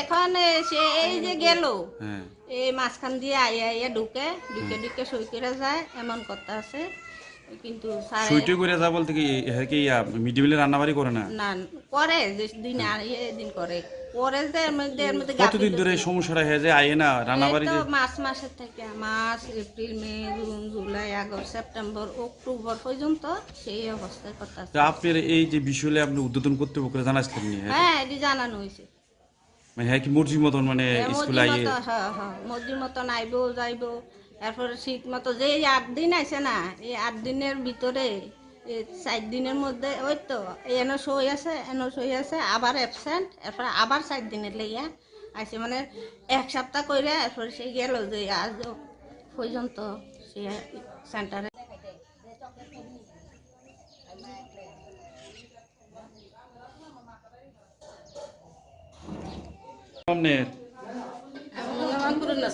আপনি কি চাকরি করে না না না আমি বাচ্চা দিতে বসেছি তো আপনি ভাগ করতেছেন যে আইসি দিদি মানে একটু হেল্প করতেছে দিদি হেল্পার কই হেল্পার তো আইয়া না কদিন ধরে আয় না কদিন আইয়া কদিন শনিবার আইয়া ওকে স্যার আইছে না তো এই রান্নাবাড়ির কাজ কিভাবে চলে স্কুলের এই যে তার দিয়ে করা দিদিমণি করে মানে হেল্পার থাকা সত্ত্বেও মানে আপনারা রান্না করতেছেন হেল্পার থাকলে তো এই নন বাচ্চারা তো সবে দেয় সহযোগিতা করুন লাগে না থাকলেন কিতা করুন দিদিমণিও তো হেল্প করুন লাগে লগে লগে দিদিমণি তো কি বাচ্চারা সামলাবে দিকে না দিক দিয়ে আইব এগুলো করুন লাগে রে তো আপনারা গার্জেন হিসেবে হেল্পারের কিছু কর না? গার্জেন তো হেল্পার যা কইলে তো তা ওই হেল্পার তো কি হের প্রবলেম কিটা হ্যাঁ কি ছুটি নিছে না কত বছর ধরে এই সমস্যাটা? তার কত বছর ধরে সমস্যা হইতেছে কয়দিন এলে ওটি ভালো লাগে না, কদিন এলে যায়, কদিন কোনো যায়, ওই শরীর ভালো না। কি নাম হেল্পারের কি নাম জানেন না? এর কি নাম জানেন না? নাম লিলু বেগম। এই অঙ্গনারী স্কুলের নাম কিটা? মধুবন সেবা কেন্দ্র অঙ্গনারী। আচ্ছা আপনার যে মিড ডে মিলে যে রান্না করে দেখলাম এখানে যে হেল্পার থাকার কথা অন্য একজন লোক রান্না করতেছে, ব্যাপার কি? সে তো আমার অসুস্থতার সুযোগ নিয়ে আজকে আমি প্রথমে মার্চ মাসে আমি মাথার অপারেশনের লাগে আমি কমিটি সব সভানেত্রী কমিশনারের সবাইকে জানিয়ে একজন লোক দিয়ে আমি অফিসে কাগজপত্র জমা নিয়েছি। নেওয়ার পর তারা একজন লোক দিয়ে গেছি আমি। যাওয়ার পরে এরপরের দিনও আমি যেদিন ভর্তি হয়েছি এরপরের দিনও সে অসুস্থ হইয়া এই যে ভর্তি হয়েছে আজও পর্যন্ত সে স্কুলে এমন নিয়ম করতে আসে মাঝে মধ্যে। আমি স্যারকে জিজ্ঞেস করছি সিডিপু স্যারকে যে স্যার সে দে আইয়ে সেন্টারে আপনার কাছে কি মানে ফিটনেস জমা দিয়েছে? স্যার বলছে যে না দিছে না। আমি তাহলে কী করে আসে স্কুলে আসে এত মাস আর আমার দাঁড়াতে সম্ভব? স্যারেরা কইলাম যে স্যার আমি কীভাবে স্কুলটা চালাইতাম, আমার শরীরটা তো খুব খারাপ, আমি তো পারতাছি না। অনেক দিন পাওয়ার পরে এত তোমার কমিশনারে কইয়া 4-5 দিন ছুটি নিবা।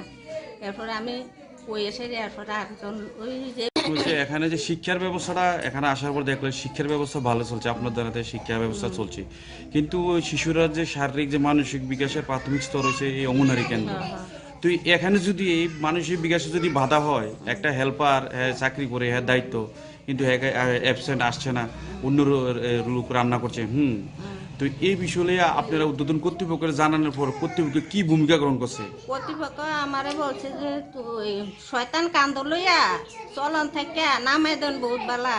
আমি আবার জিজ্ঞেস করানো স্যার এতদিন হইল আপনারা তো কিচ্ছু কইলেন না।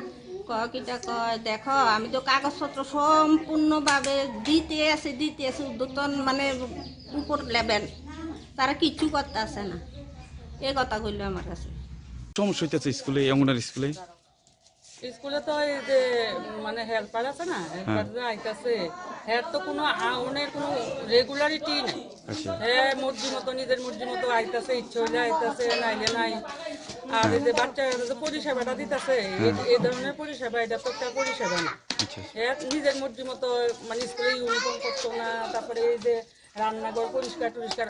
আমরা যে মানে তাইনের অনুপস্থিতিতে যে আমরা কোনো এই যে আমরা প্রতিবেশীরা কারোর কোনো মারারে রাখা যখন আমরা কাজ করাই তখন দিয়ে স্কুলের পরিস্থিতিটা একরকম, কোনো কথাবার্তা নাই, ঝগড়া নাই, জাতি নাই। কিন্তু তাই স্কুলের মধ্যে আইলেই এমন তাই মেন্টাল প্রেশার করবো ওয়ার্কারের, মানে তাই জাগাত পাগল বানিয়ে নেবো। আমরা ওয়ার্কার কিন্তু একটু অসুস্থ হই, তাই মানে মেন্টাল টর্চার করে তাই এই হয়েছে তাই ইও। আর এই যে তাই খিচুড়িটা রান্না করে, খিচুড়িটা রান্না যে আমরা মারা যারা ঘরে রান্না করি আমরা তো একটু ধোয়া মুছা করে আমরা করি না, আমরা বাচ্চারা খাইবো, আমরা নিজেরা খামো। খাওয়ার জিনিসটা তো মানুষ একটু নিট অ্যান্ড ক্লিন করে, কিন্তু তাই তো ওইগুলি দেখি না।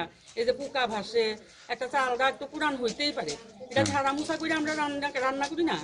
অনেক বেশি চাল টাল আমরা যখন ঘরে আনি নিশ্চয়ই কিছুদিন যাওয়ার পরে তো চালটা নষ্ট হইতেই পারে, তখন তো এটা আমরা যত্ন সহকারে আমরা ফালাইয়া দিই না, তো ফালাইয়া দিই আমরা এটা ব্যবহার করি। তো হইতেই পারে স্কুলে এরকম, কিন্তু দেখা গেছে পোকামাকড় ভাসতেছে খিচুড়ির মধ্যে, বাচ্চার মারা প্রায় দিন কমপ্লেন করি। তো আপনারা এটার একটা মানে আমরা চাইতেছি একটা সুরাহা করণের লিগে অনেকবার মিটিং বললো বিগত। কি নাম হেল্পারের? কি নাম হেল্পারের? হেল্পারের নাম সুমিতা আচার্য। এটা জুনের থেকে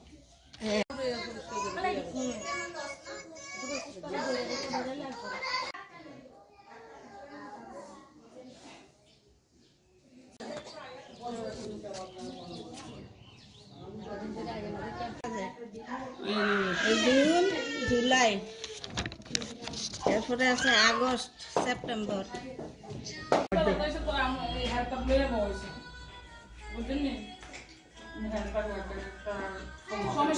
এখন সে এই যে গেল এই মাঝখান দিয়ে আইয়া ঢুকে সই করে যায় এমন কথা আছে। কিন্তু সুইটু করে যা বলতে কি মিড ডে মিলে রান্নাবাড়ি করে না? না করে, যে দিন দিন করে পরে যে এর মধ্যে কতদিন ধরে সমস্যাটা হয়ে যায় আইয়ে না রান্নাবাড়ি? মার্চ মাসের থেকে, March, April, May, June, July, August, September, October পর্যন্ত সেই অবস্থায় কথা আছে। আপনার এই যে বিষয়ে আপনি উদ্বোধন কর্তৃপক্ষকে জানাইছিলেন? হ্যাঁ, এটি জানানো হয়েছে। মানে হ্যাঁ কি মর্জি মতন মানে স্কুলে আইয়ে? হ্যাঁ, মর্জির মতন আইবো যাইবো। এরপরে শীত মতো যে 8 দিন আছে না, এই 8 দিনের ভিতরে 4 দিনের মধ্যে ওই তো এনো সই আছে, আবার অ্যাবসেন্ট, এরপরে আবার 4 দিনের লেগিয়া আছে, মানে 1 সপ্তাহ করে এরপরে সে গেল যে আজ পর্যন্ত সে সেন্টারে।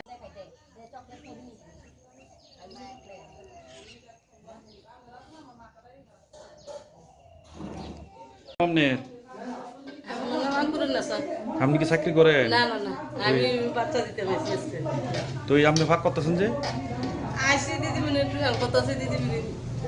হেল্পার কই? হেল্পার তো আইয়া না। কদিন ধরে আইয়া না?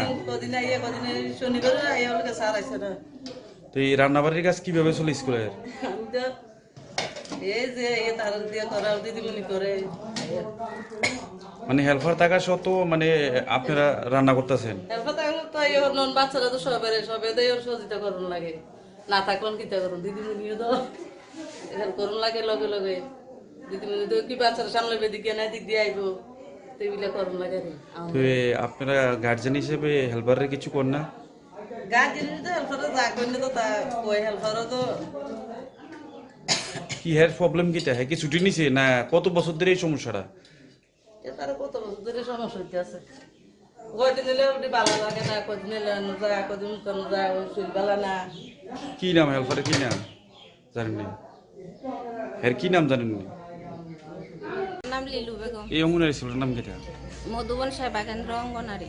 আচ্ছা, আপনার যে মিড ডে মিলে যে রান্না করে দেখলাম এখানে যে হেল্পারে থাকার কথা, অন্য একজন লোক রান্না করতেছে, ব্যাপার কি? সে তো আমার অসুস্থতার সুযোগ নিয়ে আজকে আমি প্রথমে মার্চ মাসে আমি মাথার অপারেশনের লেগে আমি কমিটি সভানেত্রী কমিশনারের সবাইকে জানিয়ে একজন লোক দিয়ে আমি অফিসে কাগজপত্র জমা নিয়েছি।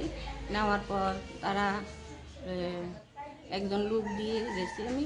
যাওয়ার পরে এরপরের দিনই আমি যেদিন ভর্তি হয়েছি এরপরের দিনও সে অসুস্থ হইয়া এই যে ভর্তি হয়েছে আজও পর্যন্ত সে স্কুলে এমন অনিয়ম করতে আসে মাঝে মধ্যে। আমি স্যারের জিজ্ঞেস করছি, সিডিপু স্যারের, যে স্যার সে যে আইয়ে সেন্টারে আপনার কাছে কি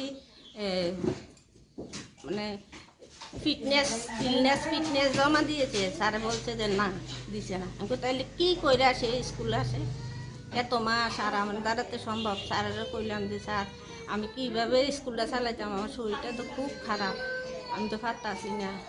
অনেক দিন করার পরে এরপর তো তোমার কমিশনারে কইয়া 4-5 দিনের ছুটি নিবা। এরপরে আমি কই এসে এরপরে একজন ওই যে এখানে যে শিক্ষার ব্যবস্থাটা এখানে আসার পর দেখলেন শিক্ষার ব্যবস্থা ভালো চলছে, আপনার দ্বারাতে শিক্ষা ব্যবস্থা চলছে, কিন্তু ওই শিশুরা যে শারীরিক যে মানসিক বিকাশের প্রাথমিক স্তর হয়েছে এই অঙ্গনারী কেন্দ্র। তো এখানে যদি এই মানসিক বিকাশে যদি বাধা হয়, একটা হেল্পার চাকরি করে হ্যাঁ দায়িত্ব, কিন্তু অ্যাবসেন্ট আসছে না, অন্য লোক রান্না করছে। তো এই বিষয়ে আপনারা উদ্বোধন কর্তৃপক্ষের জানানোর পর কর্তৃপক্ষ কি ভূমিকা গ্রহণ করছে? কর্তৃপক্ষ আমারে বলছে যে তুই শয়তান কান্দ লইয়া চলন থেকে নামাই দেন বহুত বেলা। আমি আবার জিজ্ঞেস করানো স্যার এতদিন হইল আপনারা তো কিচ্ছু কইলেন না। কিটা কয় দেখো আমি তো কাগজপত্র সম্পূর্ণভাবে দিতে আছে উদ্বোধন মানে উপর লেভেল, তারা কিচ্ছু করতে আসে না, এ কথা কইল আমার কাছে। সমস্যা হইতেছে স্কুলে, অঙ্গনারী স্কুলে তো এই যে মানে হেল্পার আছে না, হেল্পার যে আইতাছে হ্যাঁ তো কোনো আউনের কোনো রেগুলারিটি নাই। হ্যাঁ মর্জি মতো নিজের মর্জি মতো আইতাছে, ইচ্ছে হইলে আইতাছে, নাইলে নাই। আর এই যে বাচ্চারা যে পরিষেবাটা দিতেছে এই ধরনের পরিষেবা, এটা তো একটা পরিষেবা না। হ্যাঁ নিজের মর্জি মতো মানে স্কুলে ইউনিফর্ম করতো না, তারপরে এই যে রান্নাঘর পরিষ্কার টরিষ্কার। আমরা যে মানে তাইনের অনুপস্থিতিতে যে আমরা কোনো এই যে আমরা প্রতিবেশীরা কারোর কোনো মারারে রাখা যখন আমরা কাজ করাই তখন দেখি স্কুলের পরিস্থিতিটা একরকম, কোনো কথাবার্তা নাই, ঝগড়া নাই, জাতি নাই। কিন্তু তাই স্কুলের মধ্যে আইলেই এমন তাই মেন্টাল প্রেশার করবো ওয়ার্কারের, মানে তাই জাগাত পাগল বানিয়ে নেবো। আমরা ওয়ার্কার কিন্তু একটু অসুস্থ হই, তাই মানে মেন্টাল টর্চার করে তাই এই হয়েছে তাই ইও। আর এই যে তাই যে খিচুড়িটা রান্না করে, খিচুড়িটা রান্না যে আমরা মারা যারা ঘরে রান্না করি, আমরা তো একটু ধোয়া মুছা করে আমরা করি না, আমরা বাচ্চারা খাইবো, আমরা নিজেরা খামু। খাওয়ার জিনিসটা তো মানুষ একটু নিট অ্যান্ড ক্লিন করে, কিন্তু তাই তো ওইগুলি দেখি না। এই যে পোকা ভাসে, একটা চালটা একটু পুরান হইতেই পারে, এটা ঝাড়া মুছা করে আমরা রান্না করি না। অনেক বেশি চাল টাল আমরা যখন ঘরে আনি নিশ্চয়ই কিছুদিন যাওয়ার পরে তো চালটা নষ্ট হইতেই পারে, তখন তো এটা আমরা যত্ন সহকারে আমরা ফালাইয়া দিই না, তো ফালাইয়া দিন আমরা এটা তো ব্যবহার করি। তো হইতেই পারে স্কুলে এরকম, কিন্তু দেখা গেছে পোকা মাকড় ভাসতেছে কিছুদিন মধ্যে, বাচ্চার মারা প্রায় দিন কমপ্লেন করি। তো আপনারা এটার একটা মানে আমরা চাইতেছি একটা সুরাহা করণের লিগা। অনেকবার মিটিং বললো বিগত। কি নাম হেল্পারের, কি নাম হেল্পারের? হেল্পারের নাম সুমিতা আচার্য। এটা জুনের থেকে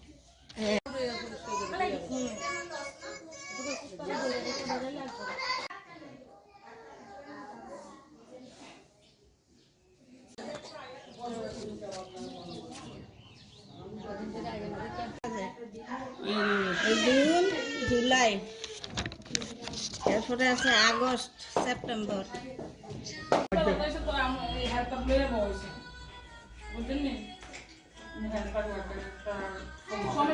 এখন সে এই যে গেল এই মাঝখান দিয়ে আইয়া আইয়া ঢুকে সই করে যায়, এমন কথা আছে।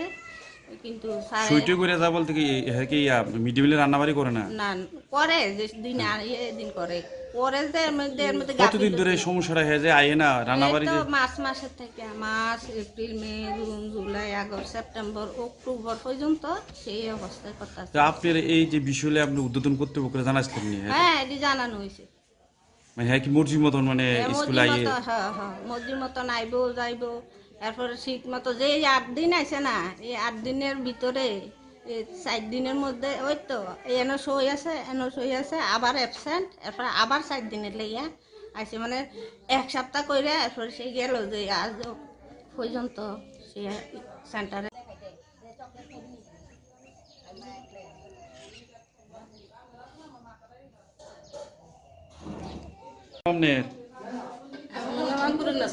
আপনি কি চাকরি করেন? না না না, আমি বাচ্চা দিতে পারছি।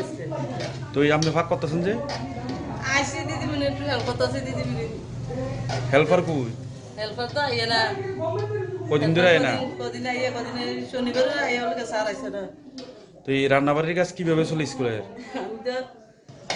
এই যে তার দিয়ে করা দিদিমণি করে, মানে হেল্পার থাকা সত্ত্বেও মানে আপনারা রান্না করতেছেন? হেল্পার থাকলে তো এই নন বাচ্চারা তো সবে সহযোগিতা করুন লাগে, না থাকলেন কিতা করুন। দিদিমণিও তো হেল্প করুন লাগে, লগে লগে দিদিমণি তো কি বাচ্চারা সামলাবে, দিকে না দিক দিয়ে আইবো, তো এগুলো করুন লাগে। তো আপনারা গার্জেন হিসেবে হেল্পারের কিছু কর না? গার্জেন তো হেল্পারও যা করলে তো তা ওই হেল্পারও তো কি হের প্রবলেম কিটা? হ্যাঁ কি ছুটি নিছে না কত বছর ধরে এই সমস্যাটা? তার কত বছর ধরে সমস্যা হইতে আছে। কয়দিন এলে ওটি ভালো লাগে না, কদিন এলে যায়, কদিন কোনো যায়, ওই শরীর ভালো না। কি নাম হেল্পারের, কি নাম জানেন না?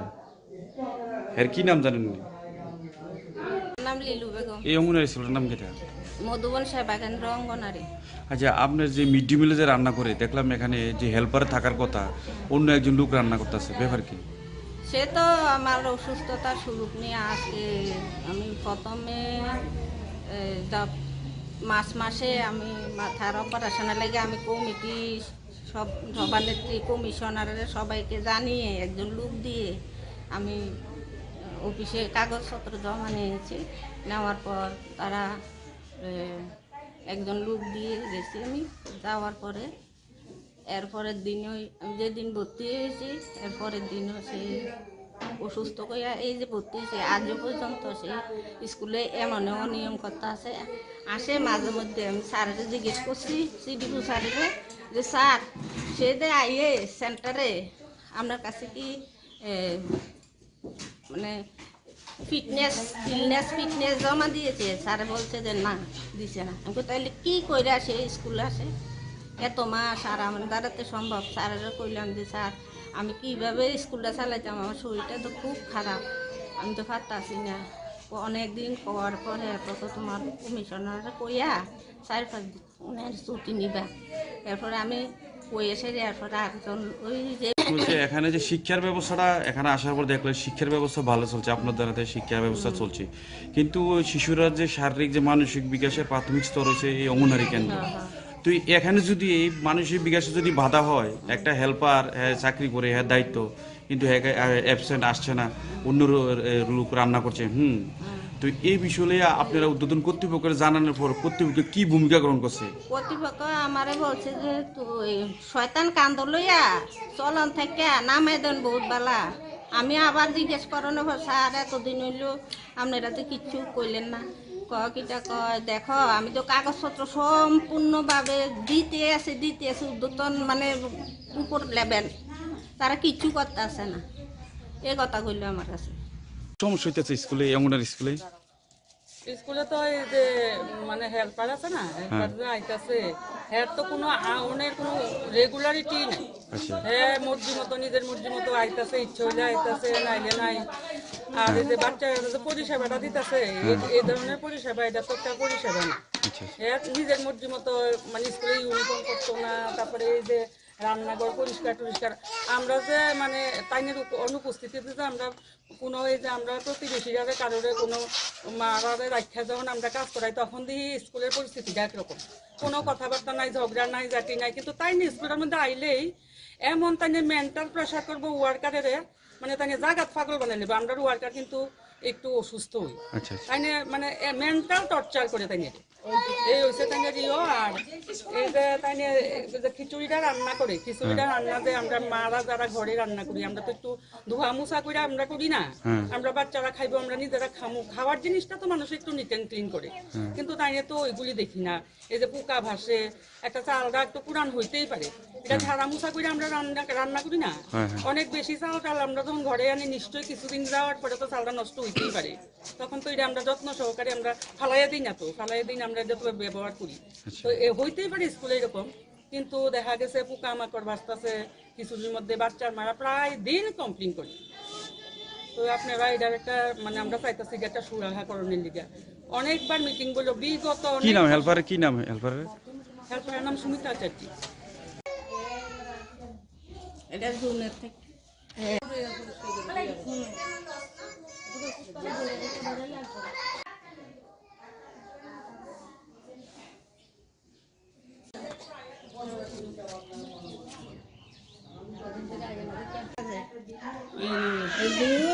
জুলাই। আমি তো বাড়িতে পুলিশ গেছে, পুলিশ গিয়ে কইছে যে আমার বাবা যেখানে থাকতো এখানে আমরা এখন আইতাম আর কি, দরজা নাকি মানে খুললা দেখছে যে মৃতদেহ। তো আমরা বাড়ির মানুষ সবাই এলাম আর কি। আমি ভাড়া থাকি না, তো আমার বাবা ভাড়া থাকে। তো 1 মাস আগে বাড়ি থেকে আইসলো আর কি, আয়া প্রত্যেক রবিবারে যাইতো, বাড়িতে যাই লাস্ট দেওয়ালির দিন গিয়ে আইলো। এরপরে তো আর গেল টেলো না, আমরা ফোন করি 5-6 দিন ধরে ফোন অফ। আর আমরা তো মানে রামনগর থাকে, আমরা রামনগর গিয়ে অনেক খোঁজাখুঁজি করছি, এখানে যে থাকে এটা জানি না। আর তো দেখলাম মানে উনি ঘুমাই রয়েছে, শরীরে কাপড় টাপড় কিছু নাই, এবং পুরা 5-6 দিন আগে মিনিমাম ডেথ হয়েছে, কারণ একদম ইয়ে হয়ে গেছে আর কি, বডিটা একদম দুর্গন্ধ হয়ে গেছে আর কি। হেলথের ড্রাইভার ছিল, নারেন্দ্র না। 5-6 দিন আগে তার কইলো, আমরা দেখলাম যে এতদিন আগের মানে দুর্গন্ধ যেহেতু বেরিয়েছে, এটা আপনার মিনিমাম 5-6 দিন আগে। তো এতদিন ধরে বাড়ির মালিক যেখানে ভাড়া থাকে উনি একবার দেখলো না ব্যাপারটা একটু, যে একটা লোক মানে বা বাড়ির খবরও দিল না। আমি দেখলাম এগ্রিমেন্ট করানো আর কি ওনার লোকে, বাবার যে বাড়িতে এখানে আইসে এগ্রিমেন্ট করানো। এগ্রিমেন্ট যে করানো আমরা তো উনি ফোনও করতাম পারতো, বা একটা বয়স্ক লোকরে কীভাবে এমনি একলা রাখতেন, 74-75 ক্যান্সারের পেশেন্ট আর কি, জাস্ট লাস্ট মান্থে কেমো শেষ হয়েছে, তাহলে ব্লাড ক্যান্সারের রোগী, অসুস্থ অনেক দিন ধরে। এখন কী কইতাম, তখন তো পুলিশ প্রশাসন স্যারের কাছে কইছি, কারণ তারা জীবিকে নিয়ে পোস্টমর্টম করে পড়ে। আমি তো জানি না, আমি জাস্ট এখন আইলাম, পুলিশ আমার বাড়িতে গেছে, আমি জাস্ট বাড়ির লোক নিয়ে আইলাম আর কি। সুন্দর হয় আমার বাড়িতে যদি আমি ভাড়া দিই, যদি 5-6 দিন যেটা দরজা না খুলে, 1 দিন 2 দিন যে সময় ভাড়া দিই এমন একটা বয়স্ক লোক পেশেন্টরে, অবশ্যই তো আমি মানে আপনার ভাড়া দেওয়ার আগে একলাম সিঙ্গেল মানুষ এমন একটা কন্ডিশন আমরা তো এমন দিতাম, নিশ্চয়ই ভেরিফাই করুন। তো ভেরিফাই না করে সেটা এমনভাবে 6 দিন পরে মানে ফোন করছে বা বন্ধ বেরিয়েছে, এরপর এটা কি কইতাম করলো বললাম তো আপনার অনেকবার নারায়ণ দেবনাথ।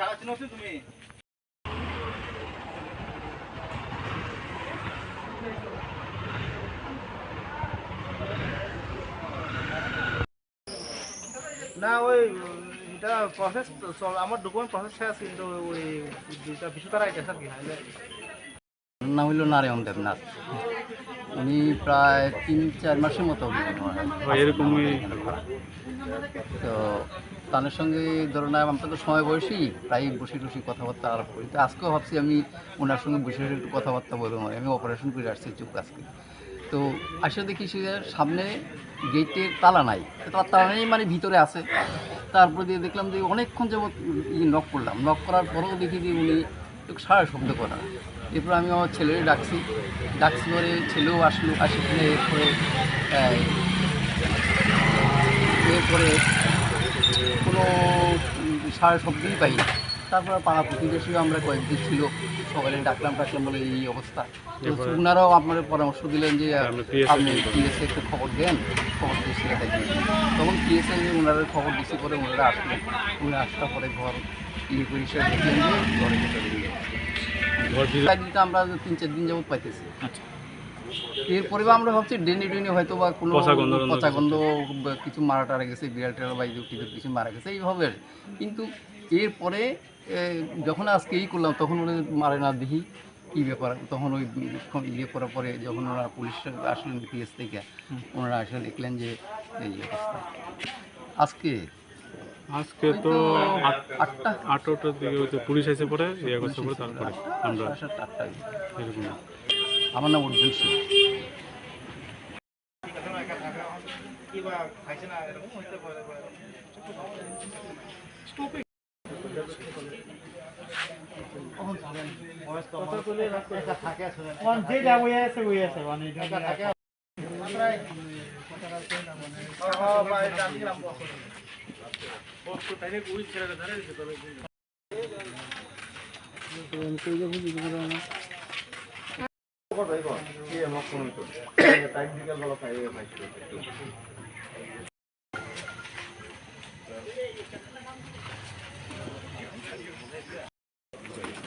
না আমি অফিসে আমি অপারেশনের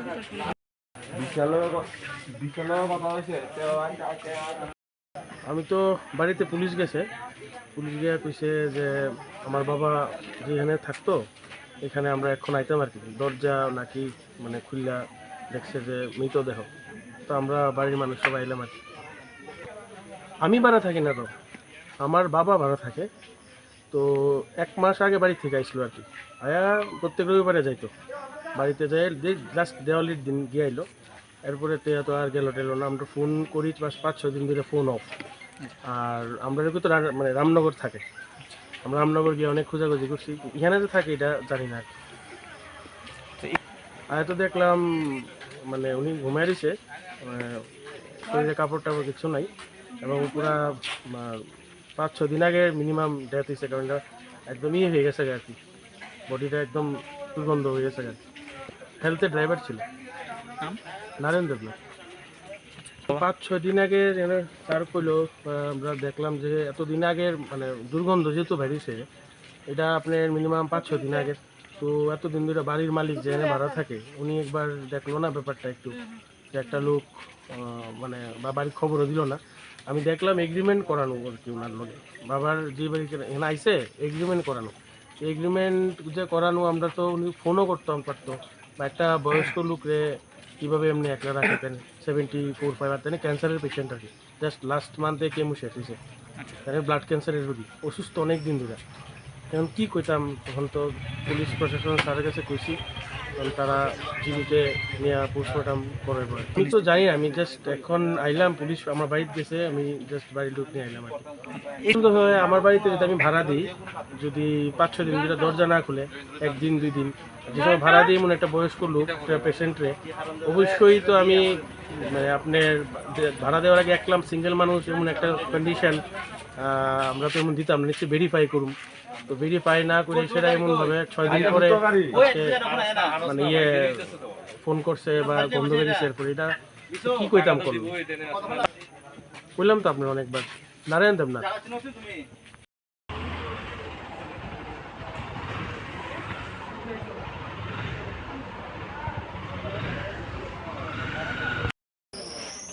না ওই এটা প্রসেস আমার ডকুমেন্ট প্রসেস শেষ, কিন্তু ওই দুইটা বিষয় তারা আইতেছে আর কি।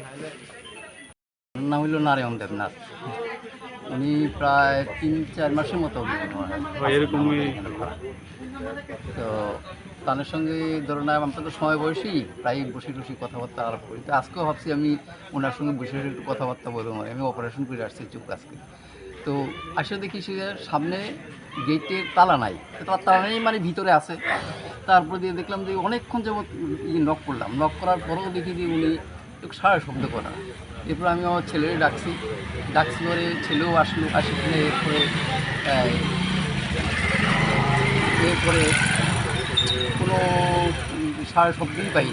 তারপর পাড়া প্রতিবেশীও আমরা কয়েকদিন ছিল, সকালে ডাকলাম বলে এই অবস্থা।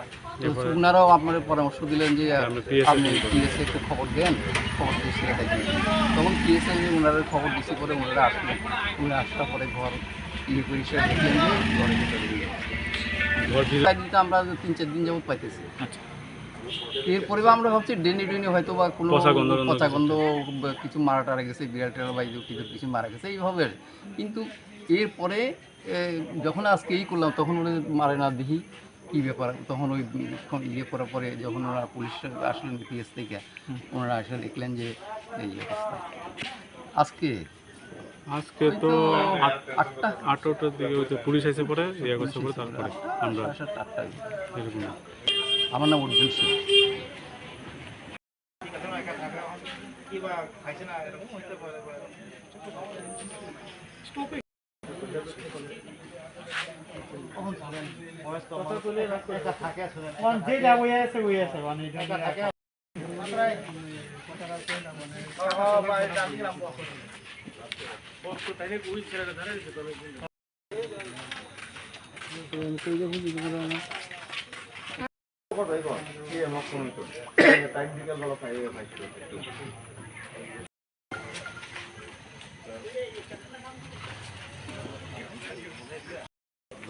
কইতরি না আমি অফিসে চলে গেছি, সেটা নিচে যাও।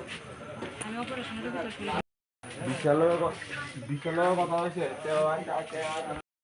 আমি তো বাড়িতে পুলিশ গেছে, পুলিশ গিয়ে কইছে যে আমার বাবা যেখানে থাকতো এখানে আমরা এখন আইতাম আর কি। দরজা নাকি মানে খুললা দেখছে যে মৃতদেহ। তো আমরা বাড়ির মানুষ সবাই এলাম আর কি। আমি ভাড়া থাকি না, তো আমার বাবা ভাড়া থাকে। তো 1 মাস আগে বাড়ি থেকে আইসলো আর কি। আয়া প্রত্যেক রবিবারে যাইতো, বাড়িতে যাই লাস্ট দেওয়ালির দিন গিয়ে আইলো। এরপরে তো আর গেল না। আমরা ফোন করি 5-6 দিন ধরে ফোন অফ। আর আমরা তো মানে রামনগর থাকে, আমরা রামনগর গিয়ে অনেক খোঁজাখুঁজি করছি, এখানে যে থাকে এটা জানি না। আর তো দেখলাম মানে উনি ঘুমাই দিছে, শরীরে কাপড় টাপড় কিছু নাই, এবং পুরা 5-6 দিন আগে মিনিমাম ডেথ হয়েছে। কারণ এটা একদম হয়ে গেছে আর কি, বডিটা একদম দুর্গন্ধ হয়ে গেছে আর কি। হেলথের ড্রাইভার ছিল নারায়ণ দেবনাথ। 5-6 দিন আগে তার কইলো আমরা দেখলাম। লৌহপুরুষ সর্দার বল্লভভাই প্যাটেলের 150 বছর পূর্তি উপলক্ষে পুরো দেশব্যাপী রান ফর ইউনিটির দৌড়ের আয়োজন করা হতে সরকারিভাবেও আর ভারতীয় জনতা পার্টির সমস্ত শাখা সংগঠনগুলো এবং মূল সংগঠন থেকে আয়োজন করা হয়েছে। সর্দার বল্লভভাই প্যাটেল এমন একজন ব্যক্তি যাকে বাদ দিয়ে ভারতের কল্পনা করা যেতে পারে না। আজকে যে ভারত আমরা দেখছি তাকে এক জায়গায় আনার সবচেয়ে বড় কাজটা যদি কেউ করছে সেটা তৎকালীন গৃহমন্ত্রী এবং উপপ্রধানমন্ত্রী সর্দার বল্লভভাই প্যাটেল। ও বিনা রক্তপাতে ছোট ছোট রাজবাড়াগুলিকে একসঙ্গে নিয়ে এক সুন্দর ভারত রচনা সর্দার বল্লভভাই প্যাটেলের এক শক্তিশালী মানসিকতার পরিচয়। আজ নরেন্দ্র ভাই মোদীর নেতৃত্বে দেশ আর্থিকভাবে হোক, সামাজিকভাবে হোক, ওর সর্বাঙ্গীন বিকাশ, সর্বজনের বিকাশ, সেই দিশাতে কাজ করছে সর্দার বল্লভভাই প্যাটেলের যে স্বপ্ন, সশক্ত ভারত, শক্তিশালী ভারত, সেই ভারতের এক সুন্দর জায়গায় পৌঁছানোর কাজ মাননীয় প্রধানমন্ত্রী নরেন্দ্র ভাই মোদীর নেতৃত্বে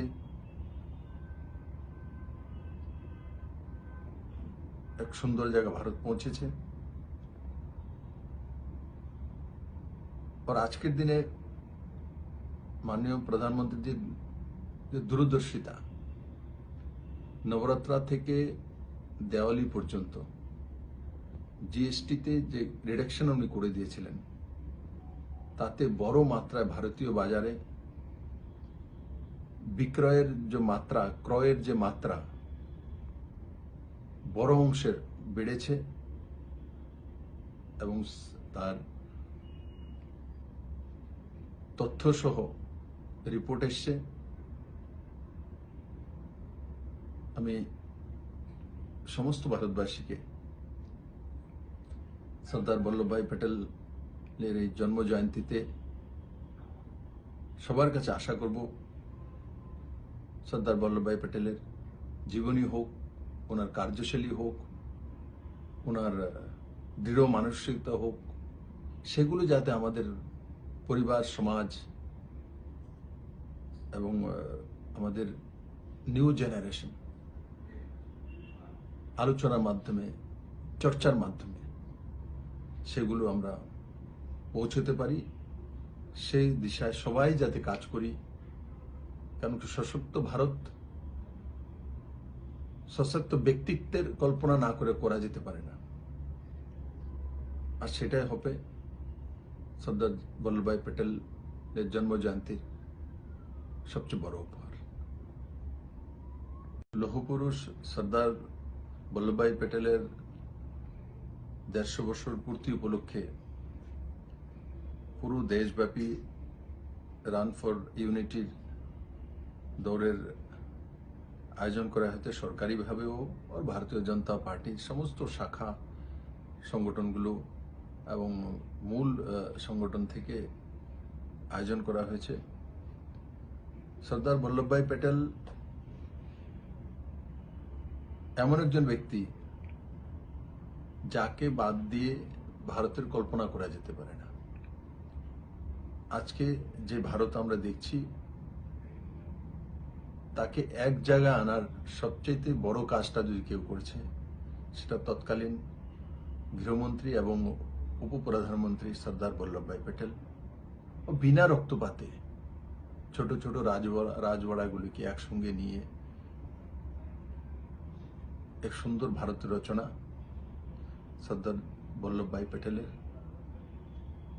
এক শক্তিশালী মানসিকতার পরিচয়। আজ নরেন্দ্র ভাই মোদীর নেতৃত্বে দেশ আর্থিকভাবে হোক, সামাজিকভাবে হোক, ওর সর্বাঙ্গীন বিকাশ, সর্বজনের বিকাশ, সেই দিশাতে কাজ করছে সর্দার বল্লভভাই প্যাটেলের যে স্বপ্ন, সশক্ত ভারত, শক্তিশালী ভারত, সেই ভারতের এক সুন্দর জায়গায় পৌঁছানোর কাজ মাননীয় প্রধানমন্ত্রী নরেন্দ্র ভাই মোদীর নেতৃত্বে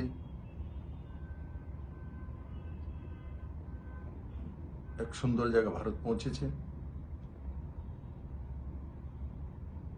আর আজকের দিনে মাননীয় প্রধানমন্ত্রীর যে দূরদর্শিতা, নবরাত্রা থেকে দেওয়ালি পর্যন্ত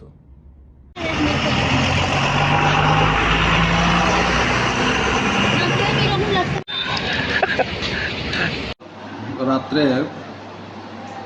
আমাদের থানা কুমারঘাট থানায় এসপিও উজ্জ্বল দেবনাথ এবং টিএসআর দীপক রিয়াং বাইক মোবাইলে ছিল। তারা বাইক মোবাইল চলাকালীন কর্নারের কাছে পঞ্চব্যঞ্জন হোটেলের সামনে 3 জন লোক তারা ঘোরাফেরা করতেছে। তখন তারা কইছে তোমরা এত রাত্র হয়েছে, তোমরা বাইকে যাও গা। এরপরে তারা এখান থেকে যায় না। এরপরে তারা আবার ক্রস করে তারা আবার মোবাইল করতেছে। আবার তারারে আয়া আবার নেতাজি কর্নার আবার পাইছে 2টার দিকে, 2:30টার দিকে। তখন আবার তারা কইছে তোমরা যাও না কেন, এখানে ঘোরাঘুরি করতেছে। এরপরে তারা আবার এদিকে গেছে গা। এরপরে যাওয়ার পরে আমরা বাইকের পিছিয়ে পিছিয়ে গিয়া তারা আবার টন্ডিং করতেছে, পুলিশের বকাবকি করতেছে। তখন তারা ওই দিকে গেছে গা। যাওয়ার পরে লাস্ট দিকে আবার তারা ব্যাক করে আইয়া আমরা বাইকের যে বাইক মোবাইল পার্টিরা আইয়া তারা বাইক দিয়ে একটা লাগাই দিয়েছে। তখন আমরা বাইকের ইন্ডিকেটার সব ভেঙে গেছে গা, যে আমরা যে বাইক মোবাইল পার্টি। এরপরে আবার ঘুরে হালাইমুড়া চমনিতে তারা সিকিউরিটি খেয়ে আবার গালাগালি বকাবকি করতেছে পুলিশে তারারে। এরপরে তারা কইছে তোমরা এরকম গালাগালি করো কেন। এরপরে তার লগে ইয়ে হয়েছে। এরপরে লগে লগে এসপিও উজ্জ্বল দেবনাথ OCPS জানাইছে। এরপরে তারা এখানে ইয়ে করে তারা আমরা যে বাইক মোবাইল পার্টিকে অ্যাটাক করছে। অ্যাটাক করে আমরা উজ্জ্বল দেবনাথ যে এসপি তার মাথা ফাইটে গেছে। এরপরে টিএসআর যেটা দীপক রিয়াংয়ের বুকে গুরুতর আঘাত পেয়েছে, ইন্টারনাল আঘাত। এরপরে তারা হসপিটালে নিয়ে গেছে। হসপিটালে নিয়ে তারা চিকিৎসা করেছে। এরপরে আবার তার অবস্থা বেগতিক দিয়ে তারা কৈলাসর হাসপাতালে রেফার করছে। এখন আবার কৈলাসর হসপিটালে তারা চিকিৎসা দেয়। এই ইয়েতে একটা কুমারঘাট থানাতে মামলা নিছে তার বিরুদ্ধে। এই 3 জনের বিরুদ্ধে মামলা নিছে। এরপরে আজ মামলা নিয়ে এরপরে তারা কৈলাসর কোর্টে প্রেরণ করা গেছে। আসামির নাম হইল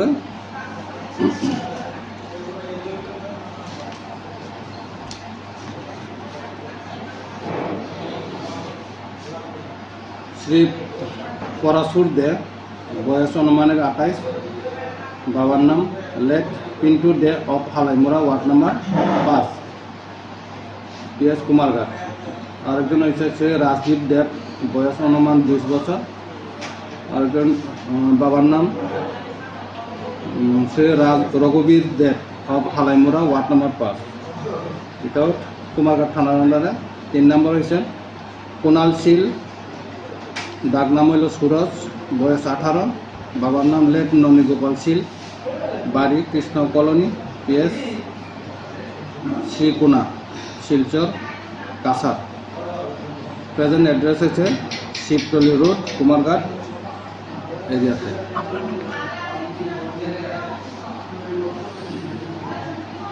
বাবার নাম ননীগোপাল শীল।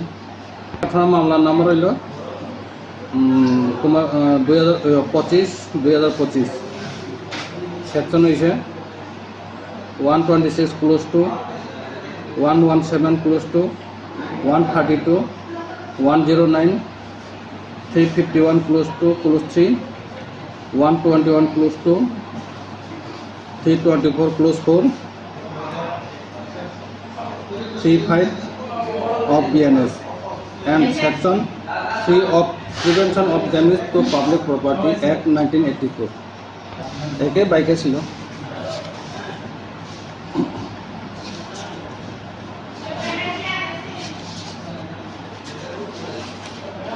AR01G 6778 Bajaj Avenger.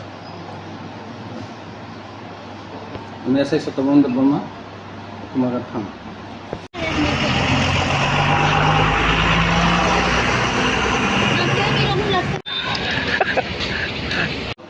রাত্রে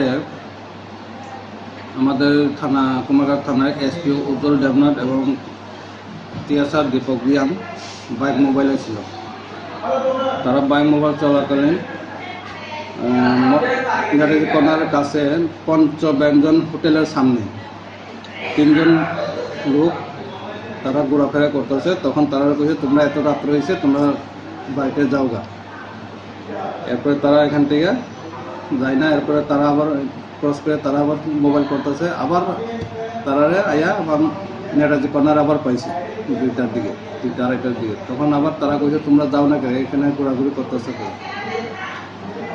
এরপরে তারা আবার এদিকে গেছে গা। এরপরে যাওয়ার পরে আমরা বাইকের পিছিয়ে পিছিয়ে গিয়া তারা আবার টন্ডিং করতেছে, পুলিশের বকাবকি করতেছে।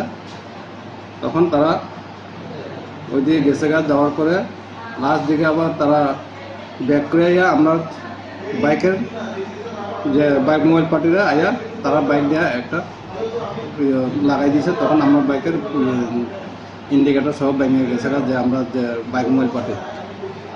এরপরে আবার ঘুরে হালাইমুড়া চমনিতে তারা সিগারেট টিগারেট খেয়ে আবার গালাগালি বকাবকি করতেছে পুলিশের তারারে। এরপরে তারা কইছে তোমরা এরকম গালাগালি করো কেন। এরপরে তার লগে হয়েছে। এরপরে লগে লগে এসপি উজ্জ্বল দেবনাথ OCPS জানাইছে। এরপরে তারা এখানে করে তারা আমরা যে বাইক মোবাইল পার্টিকে অ্যাটাক করছে। অ্যাটাক করে আমরা উজ্জ্বল দেবনাথ যে এসপি তার মাথা ফাইটে গেছে। তারপরে টিএসআর যেটা দীপক রিয়াংয়ের বুকে গুরুতর আঘাত পেয়েছে, ইন্টারনাল আঘাত। এরপরে তারা হসপিটালে নিয়ে গেছে। হসপিটালে নিয়ে তারা চিকিৎসা করেছে। এরপরে আবার তার অবস্থা বেগতিক দিয়ে তারা কৈলাসর হাসপাতালে রেফার করছে। এখন আগত কৈলাসর হসপিটালে তারা চিকিৎসা দেয়। এই ইয়েতে একটা কুমারঘাট থানাতে মামলা নিছে তার বিরুদ্ধে। এই 3 জনের বিরুদ্ধে মামলা নিছে। এরপরে আজ মামলা নিয়ে এরপরে তারা কৈলাসর কোর্টে প্রেরণ করা গেছে। আসামির নাম হইল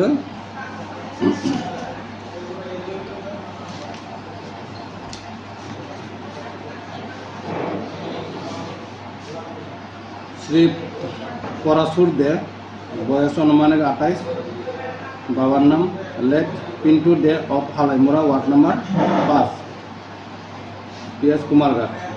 আরেকজন হয়েছে শ্রী রাজদীপ দেব, বয়স অনুমান 20 বছর। আরেকজন বাবার নাম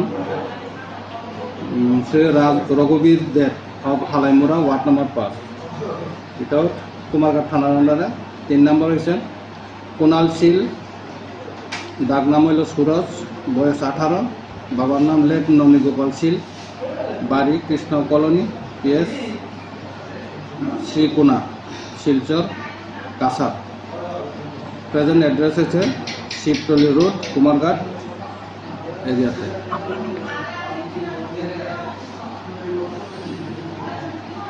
বাবার নাম ননী গোপাল শীল। থানার মামলার নম্বর হইল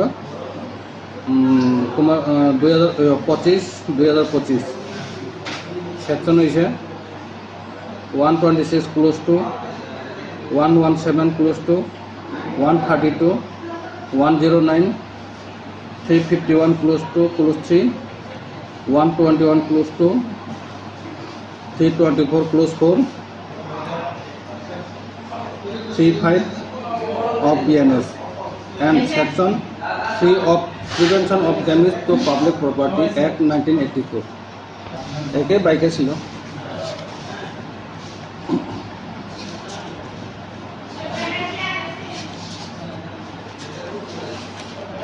AR 01G 6778 বাজাজ অ্যাভেঞ্জার। আমি SI সত্যবন্ধ বর্মা, কুমারঘাট থানা।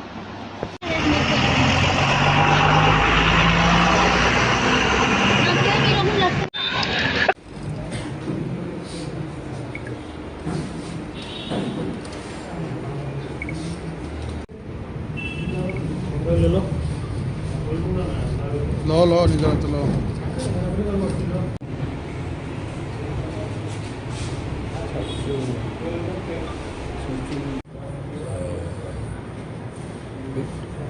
বিগত দিনে আমি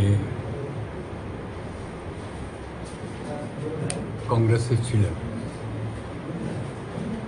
জাতীয় কংগ্রেসের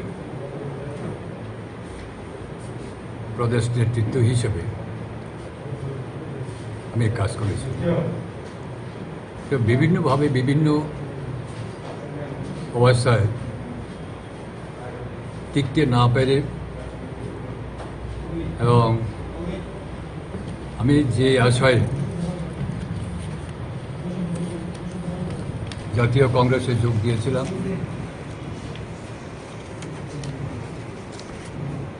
তার সঠিকভাবে পূর্ণতা লাভ করতে পারেনি। তার জন্য শেষ অবধি আমাদের এখন আমি যে দলে আছি RLD রাষ্ট্রীয়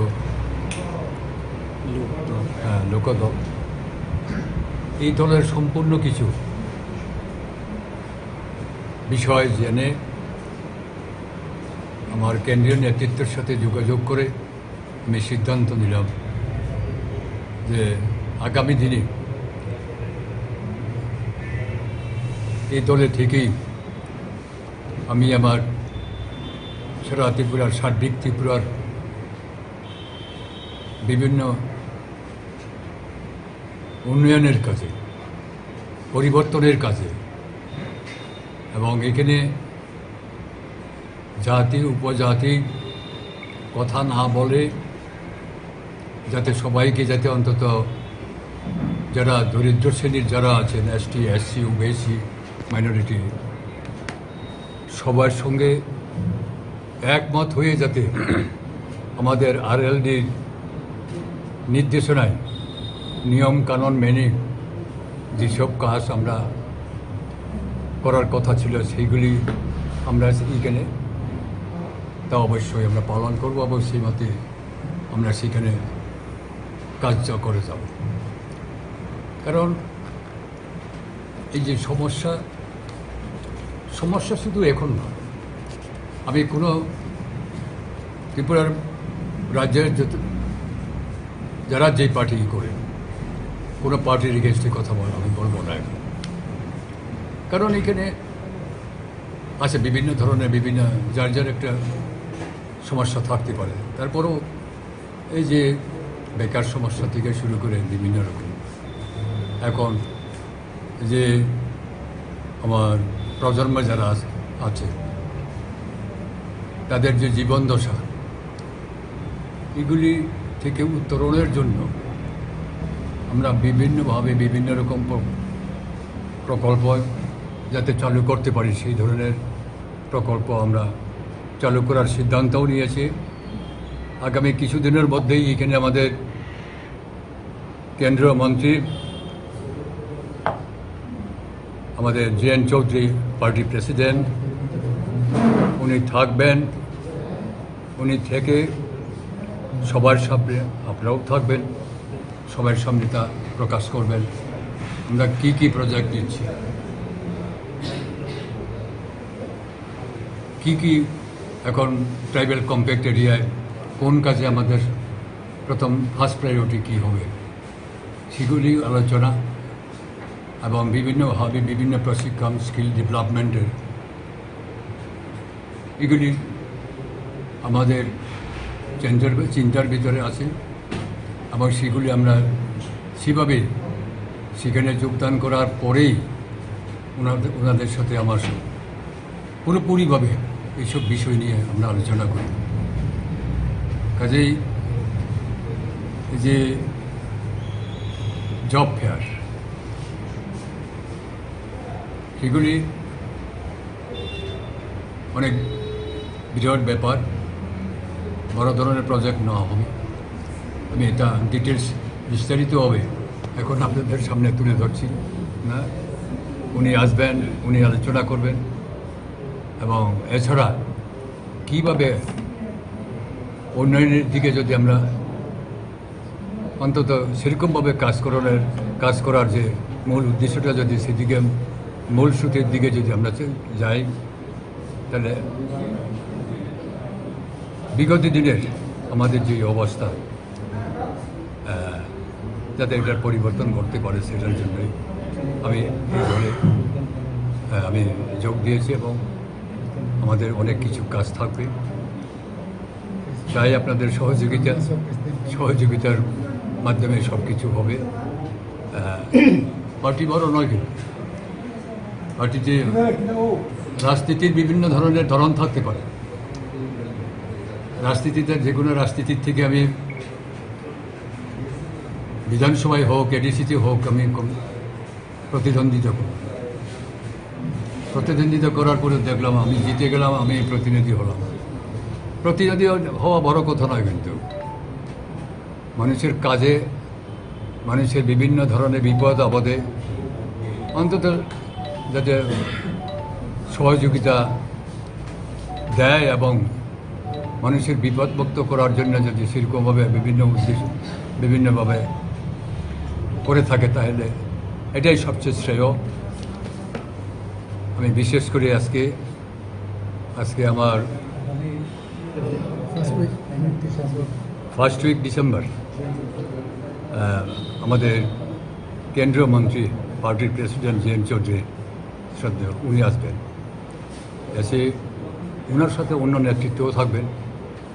থেকে ডিটেলস এই বিষয়ে আমি কেন গেলাম, আমাকে দিয়ে ওনারা কী করাবেন এবং ওনাদের উদ্দেশ্য বিভিন্নভাবে সেগুলি উনি তুলে ধরবেন আপনাদের সামনে।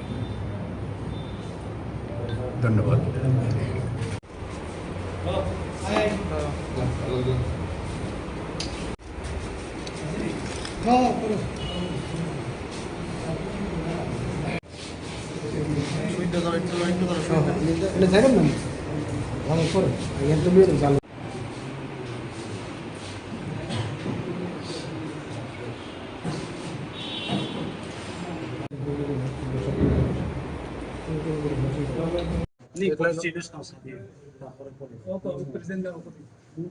আজকে এখানে সারা Tripura RLD state president Manindra Riya মহাশয় আজকে প্রেয়ার ক্লাবে উপস্থিত হয়েছে। এর মধ্যে আজকে ST প্রেসিডেন্ট কাইপিং সাহেব আমাদের দিল্লি থেকে এখনই আসছে, বাজামলাল কাইপিং উনি আসি। আমি সে রাজ্য কমিটি সভাপতি সুবীর কুমার জমাতিয়া। আজকে আমি যে এই যে ঘটনাটি যে আজকে যে আমরা যে সিদ্ধান্ত নিছে, এগুলি এখন আপনার সামনে আমরা তুলে ধরব। তারিখ 1 নভেম্বর 2025, স্থান আগরতলা প্রেস ক্লাব, আগরতলা। প্রাক্তন ত্রিপুরা সরকারের মন্ত্রী মাননীয় মনীন্দ্র রিয়াং যোগ দিলেন রাষ্ট্রীয় লোক দল RLD। দিল্লিতে এক গুরুত্বপূর্ণ রাজনৈতিক অনুষ্ঠানের ত্রিপুরা প্রাক্তন মন্ত্রী মাননীয় শ্রী মনীন্দ্র রিয়াং আনুষ্ঠানিকভাবে যোগ দিলেন। রাষ্ট্রীয় লোক দল RLD দলের সর্বভারতীয় নেতৃত্ব ওনার ত্যাগ করে অনুসারে কাজের প্রতি শ্রদ্ধা জানিয়েছেন। ওনাকে ত্রিপুরা রাজ্যের সভাপতি হিসাবে দায়িত্ব প্রদান করেছেন। Thank you.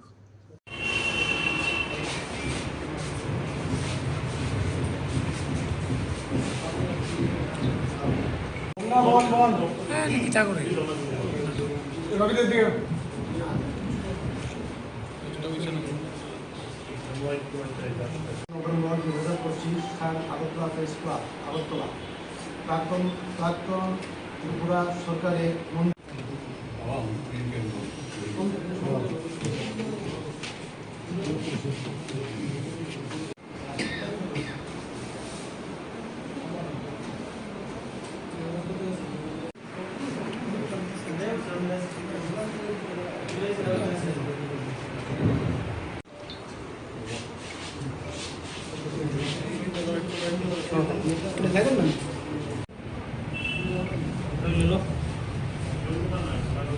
লো নিজের হাতে লো।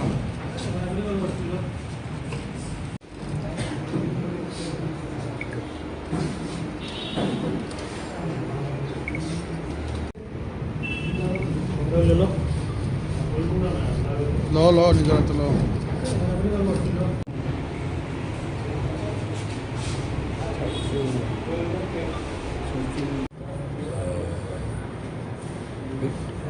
বিগত দিনে আমি কংগ্রেসে ছিলাম, জাতীয় কংগ্রেসের প্রদেশ নেতৃত্ব হিসেবে আমি কাজ করেছি। তো বিভিন্নভাবে বিভিন্ন অবস্থায় টিকতে না পেরে এবং আমি যে আশায় জাতীয় কংগ্রেসে যোগ দিয়েছিলাম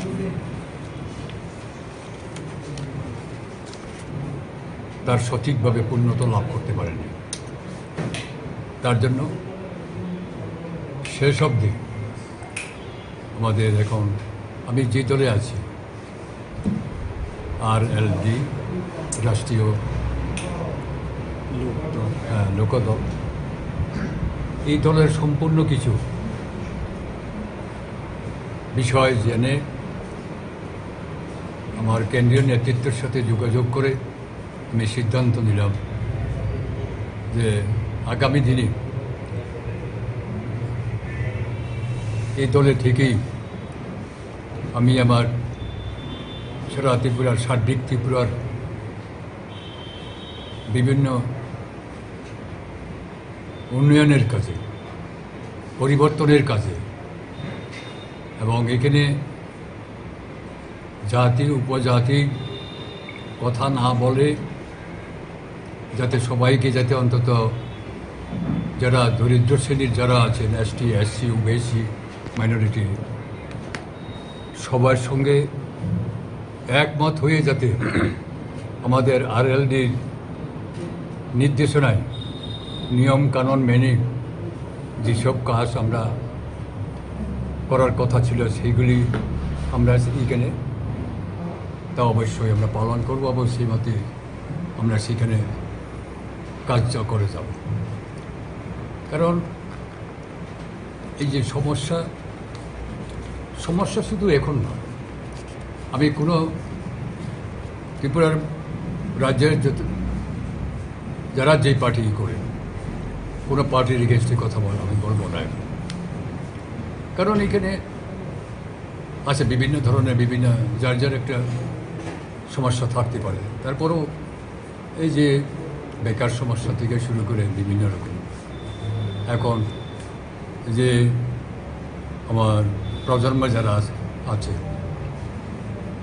তাদের যে জীবন দশা, এগুলি থেকে উত্তরণের জন্য আমরা বিভিন্নভাবে বিভিন্ন রকম প্রকল্প যাতে চালু করতে পারি সেই ধরনের প্রকল্প আমরা চালু করার সিদ্ধান্তও নিয়েছি।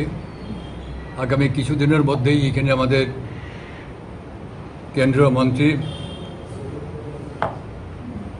আমাদের JN চৌধুরী, পার্টি প্রেসিডেন্ট, উনি থাকবেন। উনি থেকে সবার সামনে, আপনারাও থাকবেন, সবার সামনে তা প্রকাশ করবেন আমরা কি কি প্রজেক্ট দিচ্ছি, কি এখন ট্রাইবাল কম্প্যাক্ট এরিয়ায় কোন কাজে আমাদের প্রথম ফার্স্ট প্রায়োরিটি কী হবে সেগুলি আলোচনা এবং বিভিন্নভাবে বিভিন্ন প্রশিক্ষণ, স্কিল ডেভেলপমেন্টের এগুলি আমাদের চিন্তার ভিতরে আছে এবং সেগুলি আমরা সেভাবে সেখানে যোগদান করার পরেই ওনাদের সাথে আমার পুরোপুরিভাবে এইসব বিষয় নিয়ে আমরা আলোচনা করি। কাজেই এই যে জব ফেয়ার, সেগুলি অনেক বিরাট ব্যাপার, বড় ধরনের প্রজেক্ট না হবে। আমি এটা ডিটেলস বিস্তারিতভাবে এখন আপনাদের সামনে তুলে ধরছি না। উনি আসবেন, উনি আলোচনা করবেন এবং এছাড়া কীভাবে উন্নয়নের দিকে যদি আমরা অন্তত সেরকমভাবে কাজ করার যে মূল উদ্দেশ্যটা যদি সেদিকে মূল স্রোতের দিকে যদি আমরা যাই, তাহলে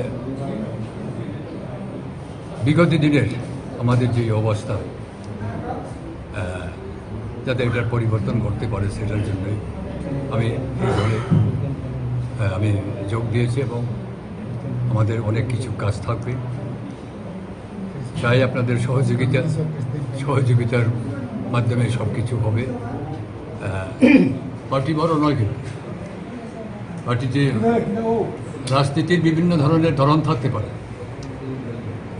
রাজনীতিতে যে কোনো রাজনীতির থেকে আমি বিধানসভায় হোক, এডিসিতে হোক, আমি প্রতিদ্বন্দ্বিতা করার পরে দেখলাম আমি জিতে গেলাম, আমি প্রতিনিধি হলাম। প্রতিনিধি হওয়া বড় কথা নয়, কিন্তু মানুষের কাজে, মানুষের বিভিন্ন ধরনের বিপদ আপদে অন্তত যাতে সহযোগিতা দেয় এবং মানুষের বিপদমুক্ত করার জন্য যদি সেরকমভাবে বিভিন্নভাবে করে থাকে, তাহলে এটাই সবচেয়ে শ্রেয়। আমি বিশেষ করে আজকে আমার ফার্স্ট উইক ডিসেম্বর আমাদের কেন্দ্রীয় মন্ত্রী, পার্টির প্রেসিডেন্ট জেএম চৌধুরী শ্রদ্ধেয়, উনি আসবেন। এসে ওনার সাথে অন্য নেতৃত্বও থাকবেন। থেকে ডিটেলস এই বিষয়ে আমি কেন গেলাম, আমাকে দিয়ে ওনারা কী করাবেন এবং ওনাদের উদ্দেশ্য বিভিন্নভাবে সেগুলি উনি তুলে ধরবেন আপনাদের সামনে। ধন্যবাদ।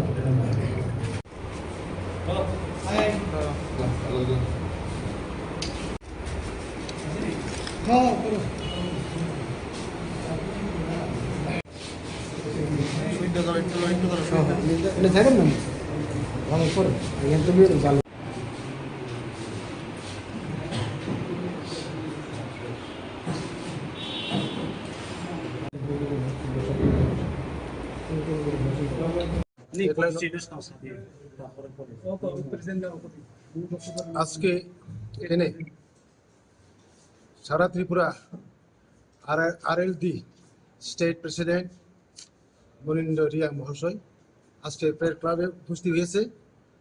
এর মধ্যে আজকে ST প্রেসিডেন্ট কাইপিং সাহেব আমাদের দিল্লি থেকে এখনই আসছে, বাজামলাল কাইপিং উনি আসি।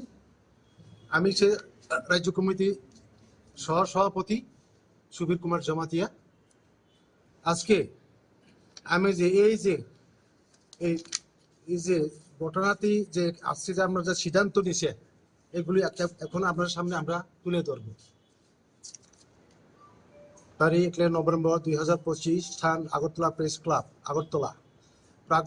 প্রাক্তন ত্রিপুরা সরকারি মন্ত্রী মাননীয় মনীন্দ্র রিয়াং যোগ দিলেন রাষ্ট্রীয় লোকদল RLD।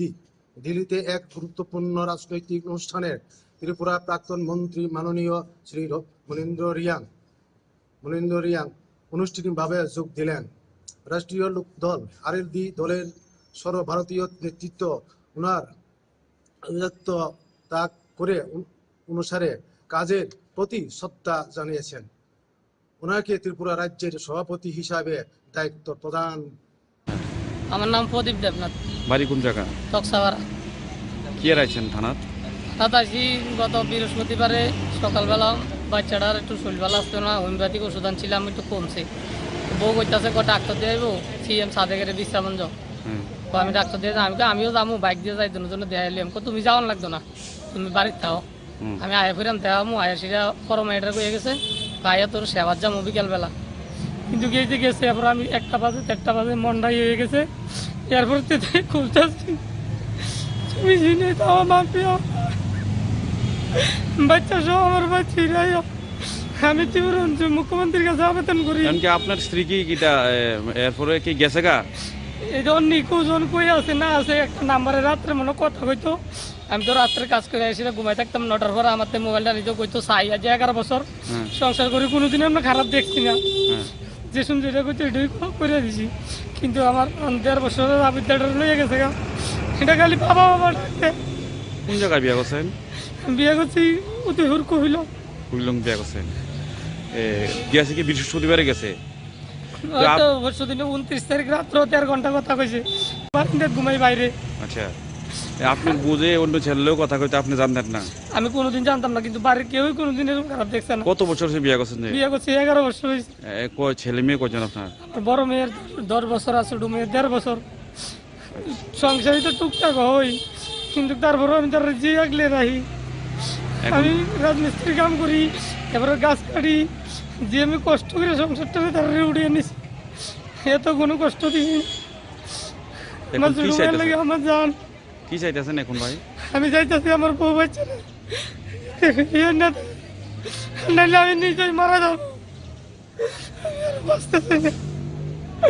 আমার একটা বড় ভাই আছে, কানতে কানতে বড় নিয়ে গেছে, মনে হয় বাঁচতে।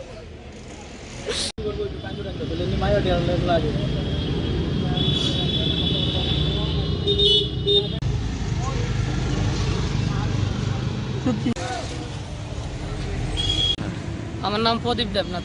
বাড়ি কোন জায়গা? তকসাপাড়া। কি রাইছেন থানাত? থানাত আসি গত বৃহস্পতিবারে সকালবেলা, বাচ্চাটার একটু শরীর ভালো আসতো না, হোমিওপ্যাথিক ওষুধ আনছিলাম, একটু কমছে। বউ কইতাছে ডাক্তার দিয়ে আইব, সিএম সাদেকের বিশ্রামঞ্জ। আমি ডাক্তার দিয়ে আমিও যাবো, বাইক দিয়ে যাই, দুজনে দিয়ে আইলাম। তুমি যাওয়ার লাগবে।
গতবার বিদেশে গ্রামটা বসে না মানুষ, হ্যাঁ শিখে গেলেনি।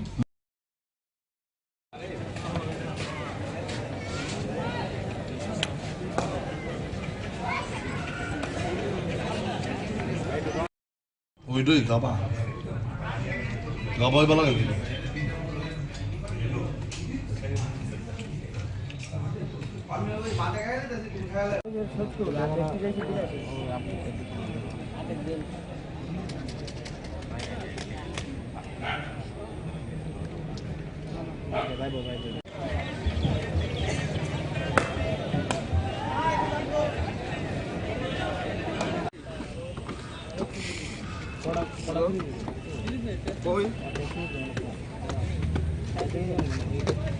জিগাইছে না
পোষা পোষা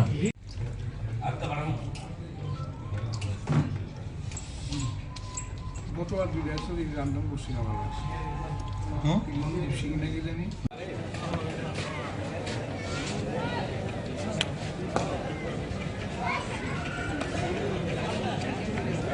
ওইটাই গাবা গাবাই বলা গেছিল